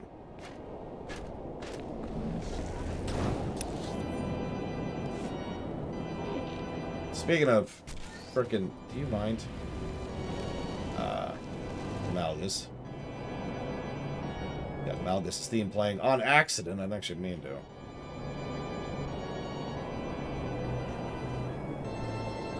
Oh no, I'm not killing Liliana. I'm just saying, the way that she survives in Inquisition, it's an arse pull. Let's just be honest about it. They wanted Liliana to come back. They couldn't come up with a good idea, so they didn't. They just said, she's back! Spirit, ghost, given, life 3. Life 3.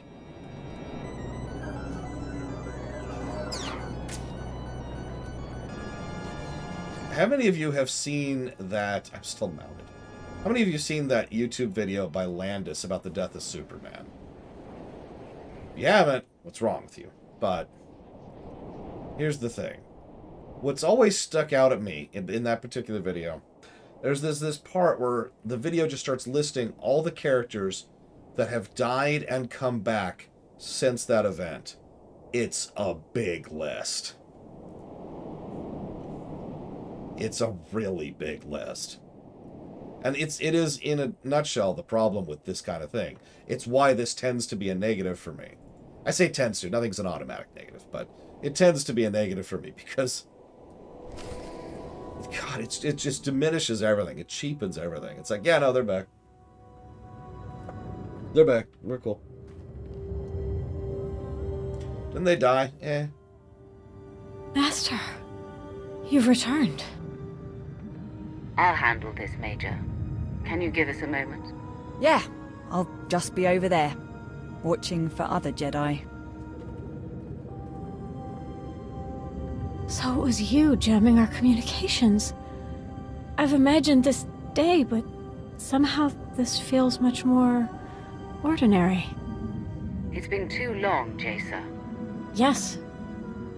If I'd known you'd returned, I would have contacted you sooner. When you left, I felt a terrible sense of emptiness. I couldn't reach you through the Force. You simply vanished. I was adrift. Neither Jedi nor Sith.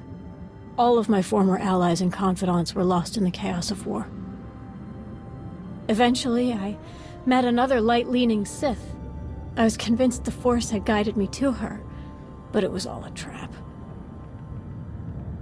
People like her give Sith a bad name. The fault is mine, Master. I was weak and let down my defenses. I spent a year running from Sith agents, hiding in the Outer Rim. It was there that I heard of Master Nostral and his fascination with the Sith. He advocated for balance in the Force, so I offered him my knowledge of the Sith in exchange for asylum. The Master agreed and brought me to Ossus. He offered me a chance to redeem myself and one day rejoin the Jedi Order. Only you could convince someone like Nostral to be your tutor. He's a brilliant historian, and his theories about the Force go beyond anything I'd ever imagined. I'd like to join you in your fight alongside the Empire. Of course, honor forbids me from fighting against my allies today, but I won't aid them either. I'm no longer an Imperial. I command an alliance of specialists and Force users from across the galaxy. An alliance? So you found a way to unite Jedi and Sith after all? I would love to see it for myself. I'd be honored, Jacer. Truly, the honor is mine. I'll get off-world and contact your alliance. Find me again when all this is over. If you face Master Nostral, take care. He may be a formidable enemy, but I owe him my life.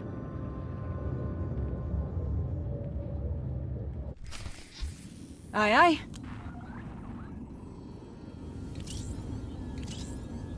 I feel like you're either making fun of me, Lolam Loss, or I grossly misrepresented my ire. The reason I insist I am not a Sith is kind of an identity thing. You know what I mean? It's like Scorpio. I am not a droid. Of course. Oh, wow. I got past. But I have to kill you.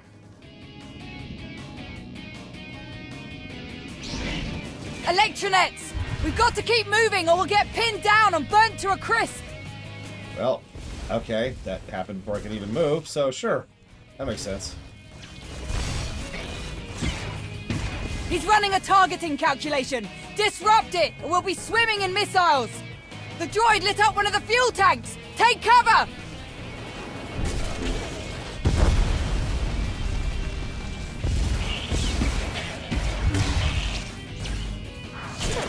Hello, Evo. Somehow, Darth Iliani has returned.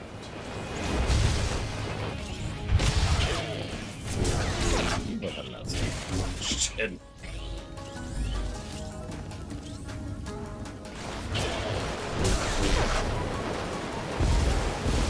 Indeed, Rama. Yeah, no. Darth Puppies is dead. Killed at long last. By the agent, actually. That's true, we're not a smuggler anymore. Forgot about that. We are now the bounty hunter.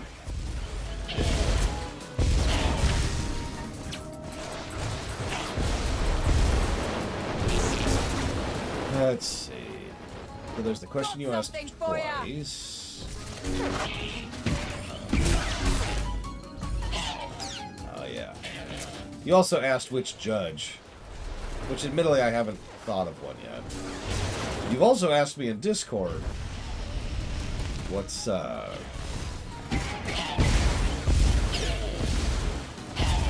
how they limit the population of the Luvari. And I have to be completely honest, I don't know off the top of my head. I had a vague idea, but I haven't really been able to workshop it more. Yeah.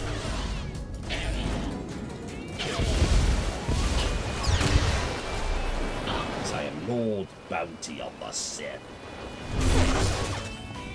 How do cheeseburgers prevent them from procreating? Never mind. I don't want to know.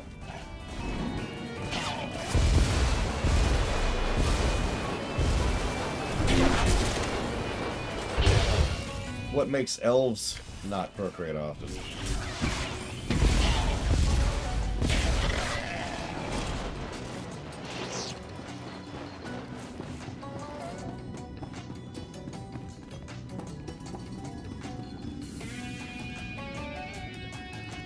Looks like you can shut their sensors down from there.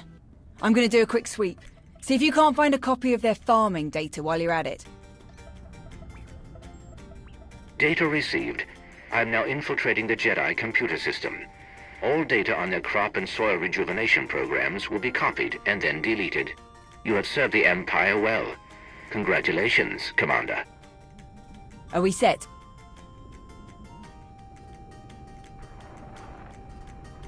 Raven to Nest. Job's done. Enemy is dark. Excellent. All units are prepared. We've traced the bulk of the Jedi to an ancient library. That is our objective. Coordinates received. We'll meet you there. For the Empire. The library. The whole reason I accepted this pitiful assignment. You survived. I never would have made the Dark Council if a little shove were enough to kill me. What's so special about the library?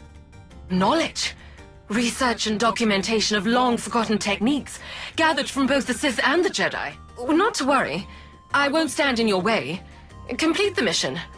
I will simply pick over the remains for what I seek. If you aren't going back to the Empire, what are you going to do? Lie low. Continue my research as best I can. Why should you care?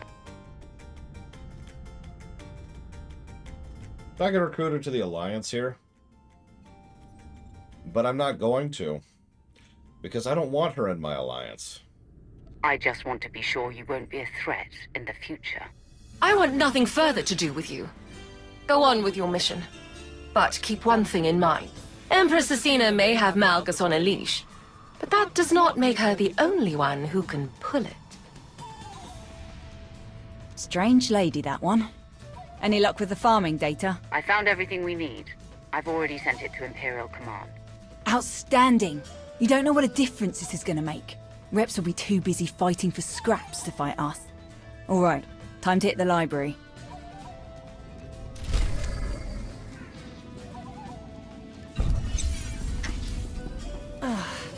Close one there.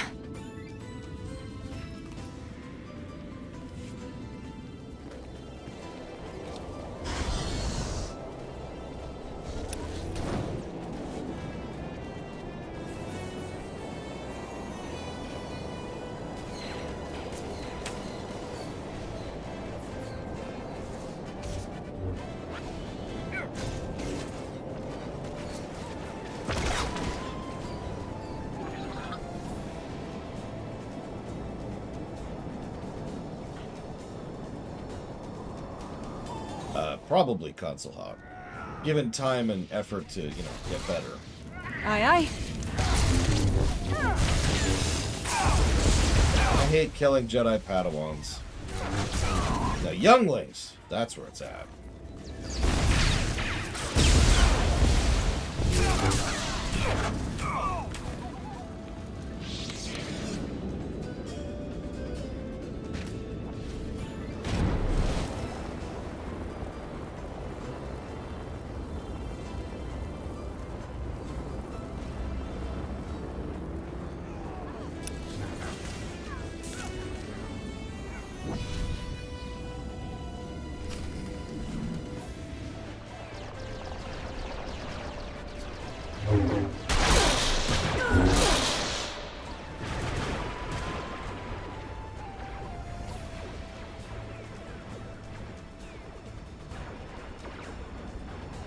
Commander, Major Anri. What's your plan? Not a plan. A proposition. You came to Ossus to aid our mission. As the galaxy marches to war, you fight to see our empire triumph over its ancient enemies. Together, you and I can strike the first blow in that battle. We will find the leader of these Jedi, Nost Dural, and defeat him. We will show the galaxy that no Jedi can stand against our combined might. Just as the Republic cannot stand against the combined might of the Empire and your alliance. I will help you defeat the Jedi, but I will not help you slaughter every last one of them. You may fight your way, but I will show no mercy. Major, take the rest of the troops and sweep the building. Eradicate all who oppose you. Make me kill you again, Malgus. I've literally already killed you, buddy.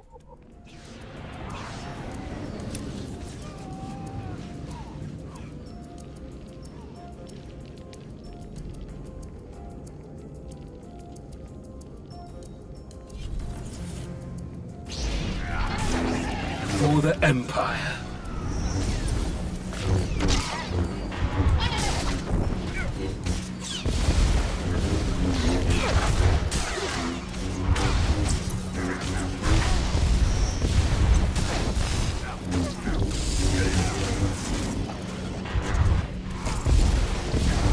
No, not really, Zach Daft. I'm pretty sure that if you pulled out the Happy Meal at a Burger King, it would be an improvement of the Jedi Knight storyline.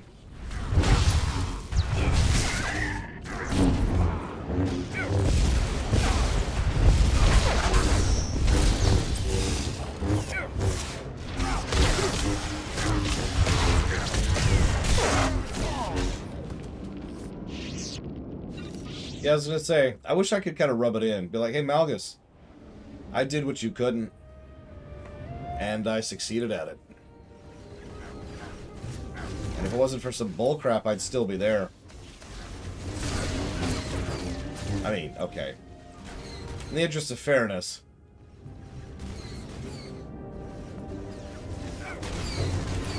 Point being, I killed the Emperor, alright, dude? So piss off.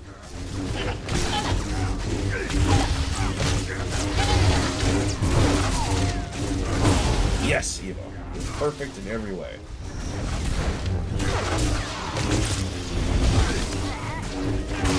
She also looks like a female to me.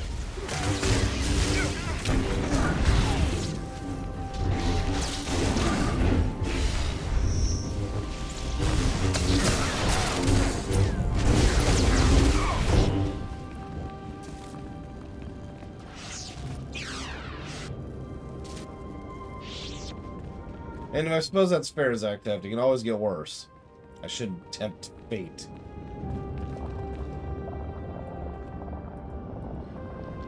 There we go.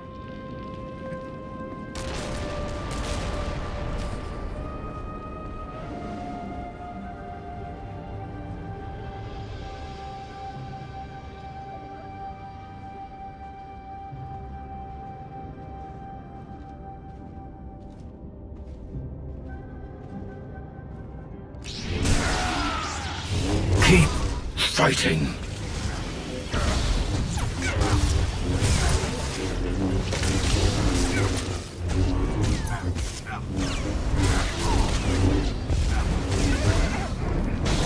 Yeah, that was also an amazing picture, but I swore I actually responded to that one. Oh, wow. I'm dead. Huh.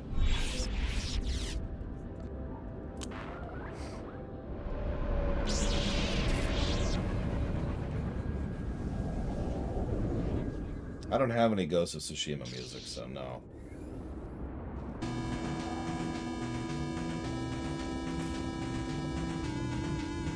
It's not completely broken yet. I haven't seen that icon in so long, I had to look for it.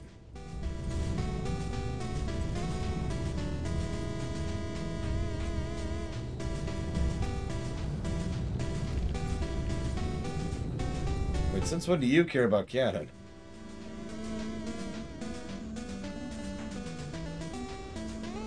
Do I need to send another asteroid into the past? I'll do it.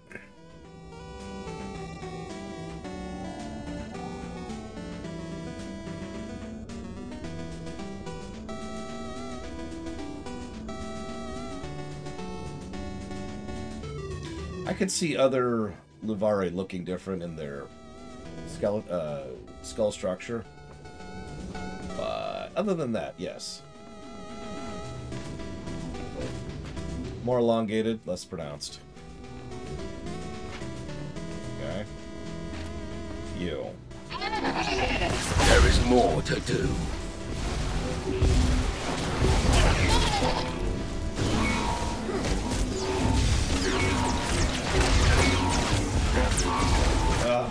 If anybody has any questions, this is a fantastic time for them.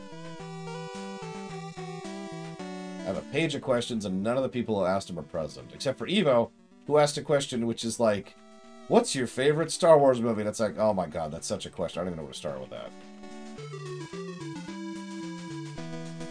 Like, she asked me one of those Mondo questions, and I haven't even had the time to assign brain power to it yet. Favorite type of donut? Filled? Well, other than those lemon things. Favorite type of donut would probably be just filled in general. After that, oh, I don't know.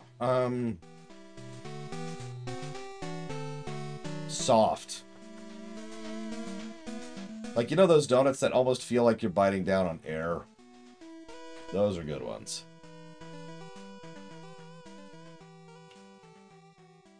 Icing, I don't want to say icing is irrelevant, but I like icing and I like lack of icing, so I'm cool with whatever. The cinnamon ones I had that I showed you a picture of were quite good. Those were filled, obviously.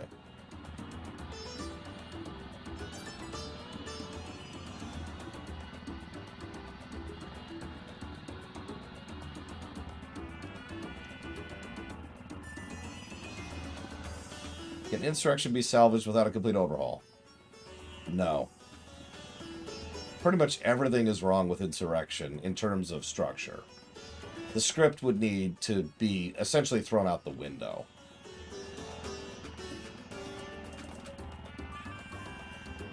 Now, having said that, I have heard several talented people come up with ideas over the years on how to do that.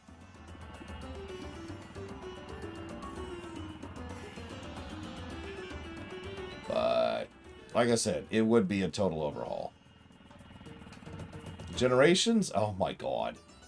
So, I think Generations is actually worse than Insurrection, which I know is an unpopular opinion, but I stand by it. Generations has about 6 minutes of awesome, followed by an hour of terrible. And the problem is, it's all out-of-character problems. Like, the writers have flat out admitted in multiple interviews that they had no idea what they were doing. They couldn't think of anything. They couldn't think, yes, Ross, they couldn't think of a central plot, or theme, or anything.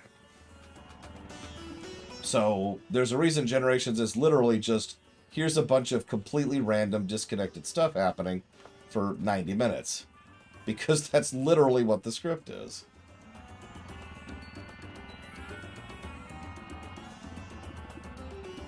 I am not seeing the stupid key.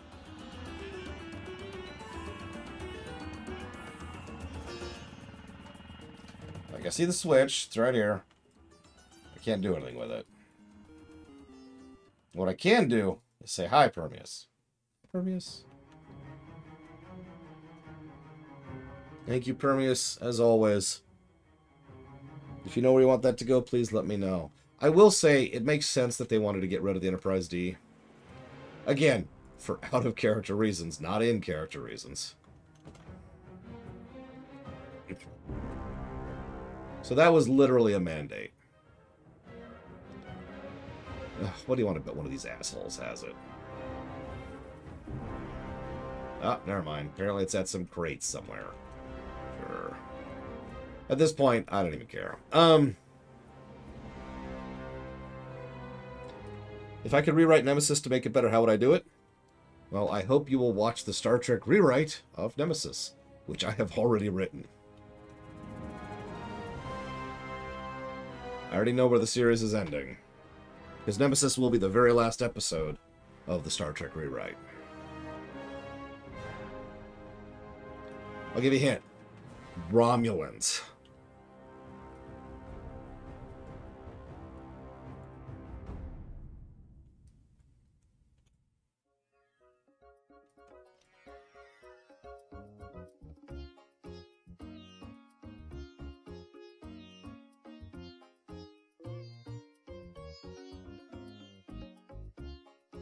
my god, there's 4 things it creates in here. Oh, okay, hang on. There it is. Nope, that's not it either. Well, the general idea was to have first contact occur on Deep Space Nine in modern time, with Deep Space Nine being invaded by the Borg. We're probably going to retcon that and change that around, but all I'm saying, I'm just mentioning that to give you an idea of the fact that, yes, it's quite easy to do Picard and Borg without doing time travel. Hey, Solar Galax. Actually, I try to make a point of not answering questions unless people are present to hear their answer. Speaking of which, Solar Galaxy did have a question. What do I think of this idea of a devil's bargain? The devil gives you all the things you asked for up front, but also gives you a delayed curse and a magic scroll. All the devil wants is for you to cast the scroll at a specific place. I can't click this thing.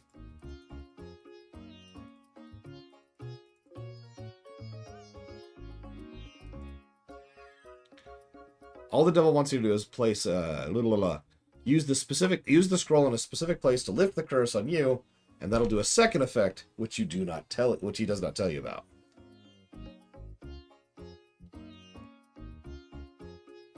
Bonk. So, I imagine a lot of people would take that deal, probably because they're extremely stupid. That would be a terrible, terrible deal. But it is a fairly typical, you know, devil's bargain, as you say. So I'm with it.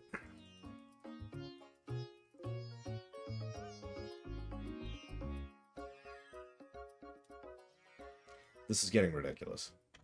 I've encountered 2 things I can mouse over but not click. I'm just going to kill the last mobs because surely this is going to be the solution, right? This is going to be it. This is going to do it. What do you want to bet? What do you want to bet?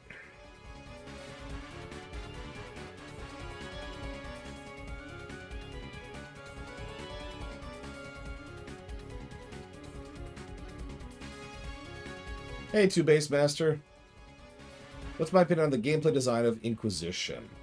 So, Inquisition does several things right. I like how it does its gameplay difficulty. You know, with it actually changing up the patterns of attack for the enemies and stuff like that. I'm also rather fond of the fact that a lot of their quests are reasonably well designed, and there's a lot of good choice gameplay. So, those 3 aspects of the gameplay, big thumbs up. Then there's everything else. I'm just going to say the Hinterlands really quick. Let's just move on. But the Hinterlands is terrible. But what a lot of people tend to forget is every open world zone is honestly very badly designed. You can tell that these people have never actually designed an open world zone before. So every zone has huge swaths of nothing, no real flow or guidance to it, and just tend to be really boring to traverse.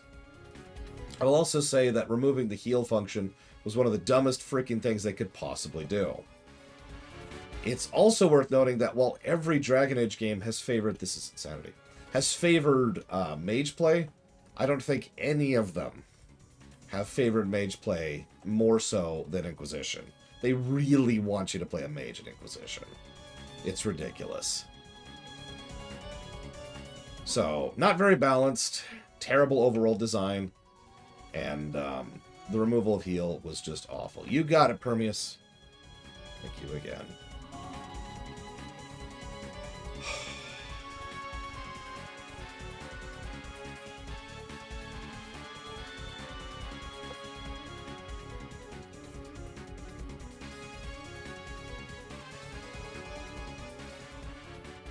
They really do, Baron. Inquisition was still a good game. I stand by that. But it was merely a good game. Its flaws really started to drag it down. And Inquisition has positives to outweigh the flaws. Anthem does not. So I'm going to leave group really quick. Then I'm going to reset. I'm going to go back in.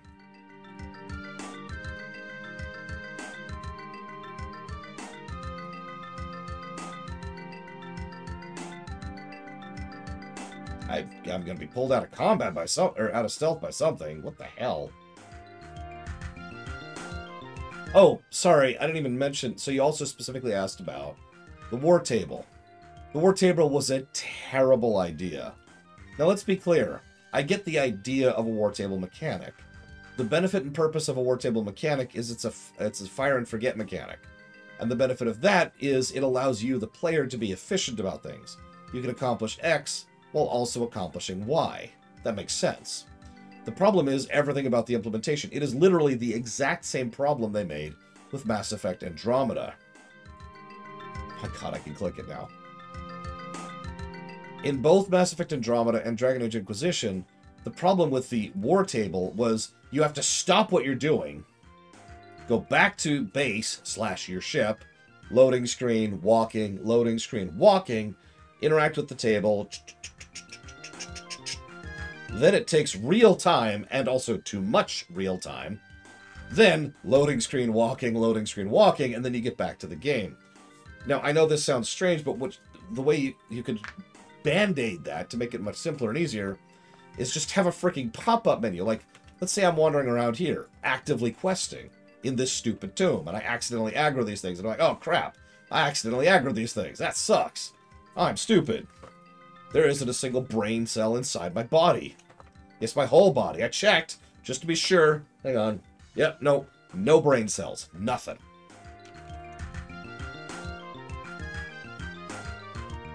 These guys have too much health. My god, really? Hang on. Just give me an hour. I'll have these Jedi killed.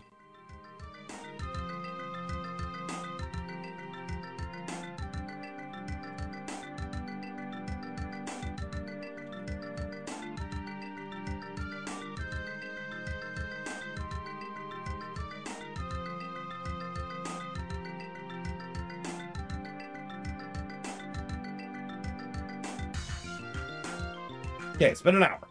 So let's assume that I'm running around questing in this tomb. Hey, my war table just finished. Okay, let's see. Yes, I'd like you to do this mission over here. Click, click, done, sent, back to playing the game. Extremely easy fix. Now, that wouldn't fix all the issues, because there's other related mechanics getting in the way. But that one change would turn the war table concept in both games from being a colossal aggravation and a negative to gameplay to at the very least being a neutral.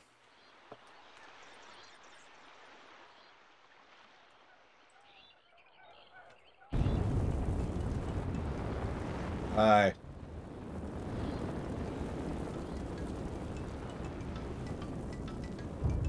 Now we're on Yoshi's Island.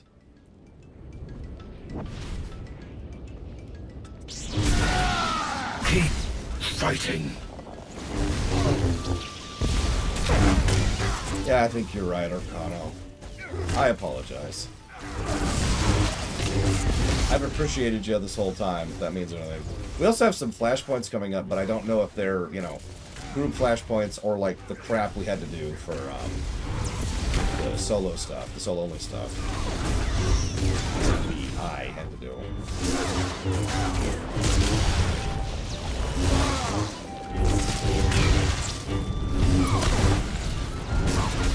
They'll all be solo.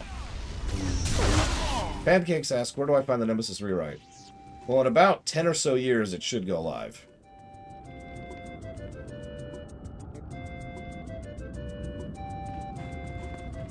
Give or take.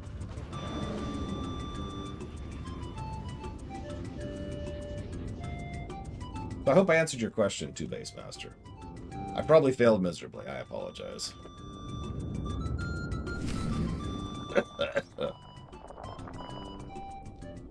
Hi. Jedi Master Nos Dural. Darth Malgus, alive and well. This explains the sudden shift to more aggressive tactics against us. And you must be the commander of the Alliance. ultimate destroyer of the Sith Emperor. A story I would have loved to document. A pity that two such influential leaders would waste their potential by traveling here just to burn some old books and kill an old man. No one has to die here. Surrender. History will not remember me as the one who surrendered to evil without a fight. Let's find out if you can live up to your respective legends. So be it. Jedi. And of course, Malgus gets a cool saber, because let's begin. We are all shaped by the choices of our past. Nosteral is a master of mind tricks. Do not let yourself be deceived.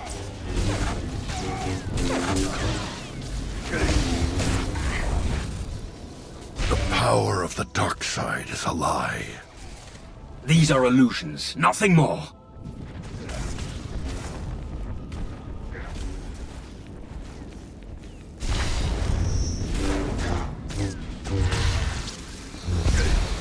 How's the progress on the Diablo rewrite? Well, I haven't gotten any work done this week because sick.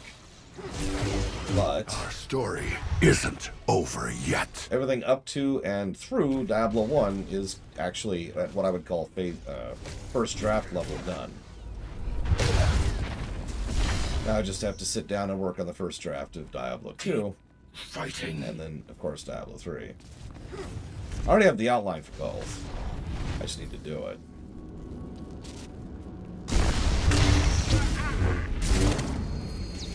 Do you enjoy drawing or painting? Yes. Do you have a favorite piece? One time I designed an entire city. I think I've told you about that before. I also used to design ships a lot, just because I like doing it. One time I killed Mr. Red.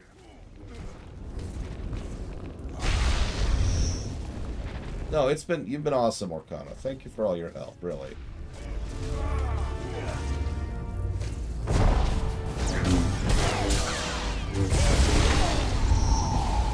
Favorite city I've ever designed? Ooh, that's actually a tough one.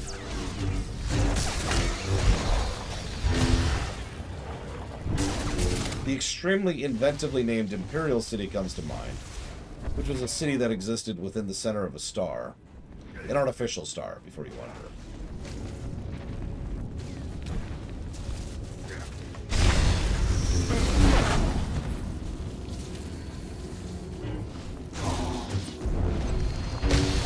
I like it, Yada. Why would I tell you that, Evo? You'll just make fun of me. Kalsenderak. Van Zalo. Nomen Carr. Darth Barros. Tenebrae. It seems I'll be meeting my fate in distinguished company. Left to me, this library will be your grave, Jedi. But your fate is in the Commander's hands. This Jedi knows everything there is to know about our enemies. He's much more valuable alive. That's actually worse than killing him, Very but whatever. shrewd. He will educate us in ways he never imagined. Take him away. Have the other surviving troops rally outside. Right away, my lord.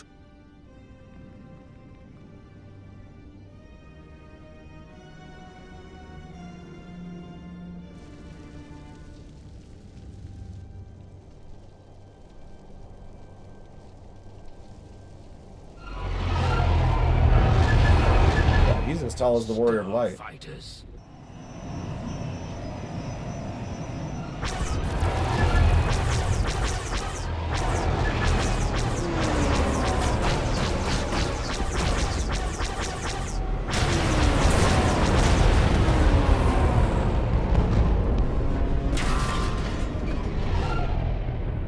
Almost. They're attacking the camp. Major, all troops, return to base at once.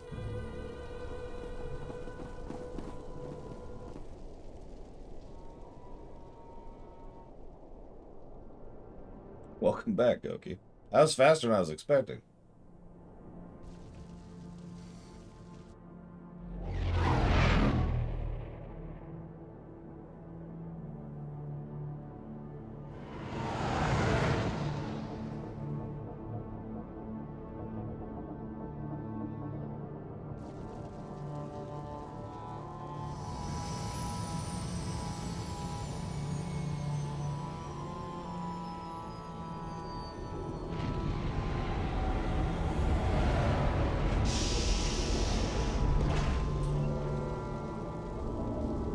Our losses, Major. We lost a lot of equipment. Some gear and supplies. Several of our troops stationed on lookout. But it could have been much, much worse. Then we stand our ground. We have won a great victory today. This trifling attack will not chase us away.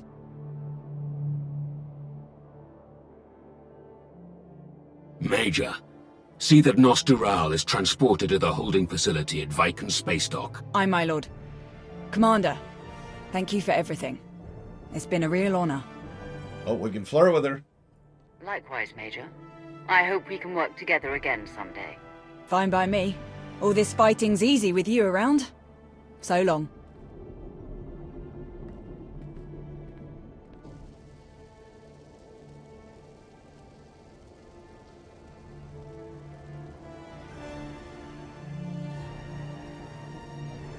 Yay, go Empire, I guess.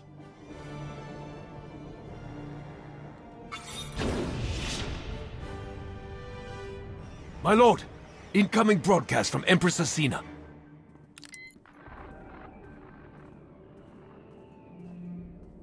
Malgus, I'm told you have a rather intriguing gift for me. Indeed, Empress. A Jedi Master, Nostural.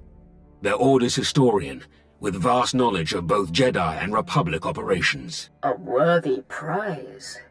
Though I've learned of another, one of equal value to the war ahead. Though it appears to have escaped your notice, the Jedi successfully raised numerous crops on that dead planet. Whatever techniques they applied there could have been seized and applied to generate plentiful food for our troops in this time of severe shortages. Fortunately, the Alliance commander was more attentive and captured the data from the Jedi computers. Well done, Commander. You've ensured a strong Imperial military for years to come. I'm glad that I could be of service, Empress. And what of the remaining Jedi, Empress? Our ships have detected shuttles evacuating in droves. They will intercept as many as possible, and we will leave a meager force to protect against further incursions. Your mission on Ossus is over. Return to me at once, so that we may prepare you for your next assignment. The Geonosian Queen. Your assistance is, as always, deeply appreciated. The Sith Empire is made stronger by its ties to your alliance. Our renewed war against the Republic has only just begun, but I am certain that you will become our greatest asset in the battles to come. Farewell. I must prepare to depart immediately. I can't understand why you're willing to be another one of Asina's servants. You should hope that you never do.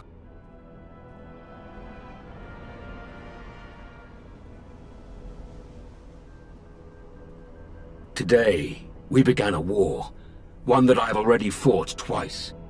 Twice our Empire has set the galaxy ablaze. Twice we have tried to burn away the hypocrisies and weaknesses of the Republic and their Jedi. Twice we have failed. We must not fail again, Commander, for there is precious little tinder left to keep our fire burning. Farewell.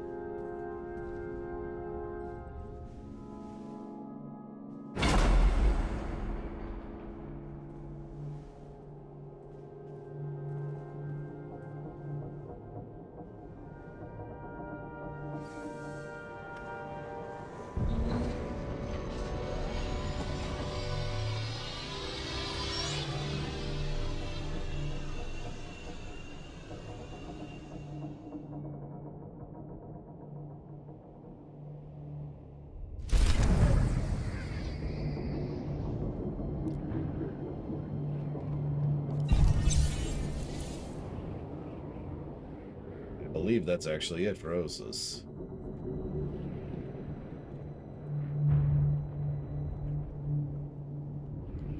One time, Evo, I designed a city.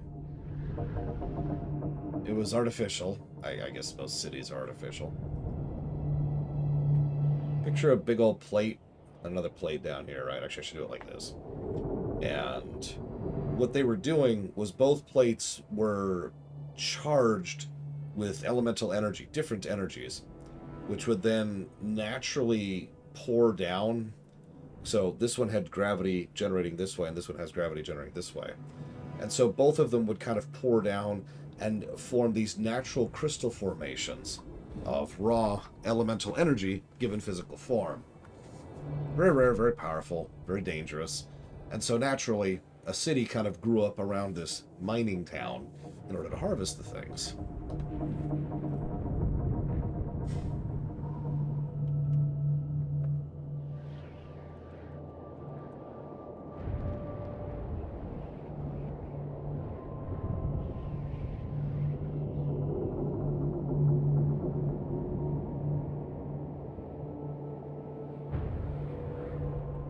Oh, they were constructed, obviously, Evo. Built by Factor, specifically.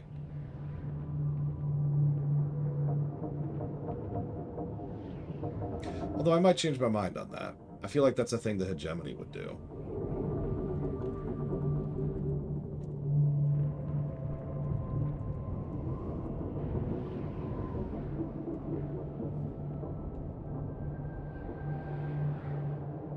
So let me update the HUD. Because Wednesday at 10 a.m. Eastern Standard Time, we will be continuing into Onslaught.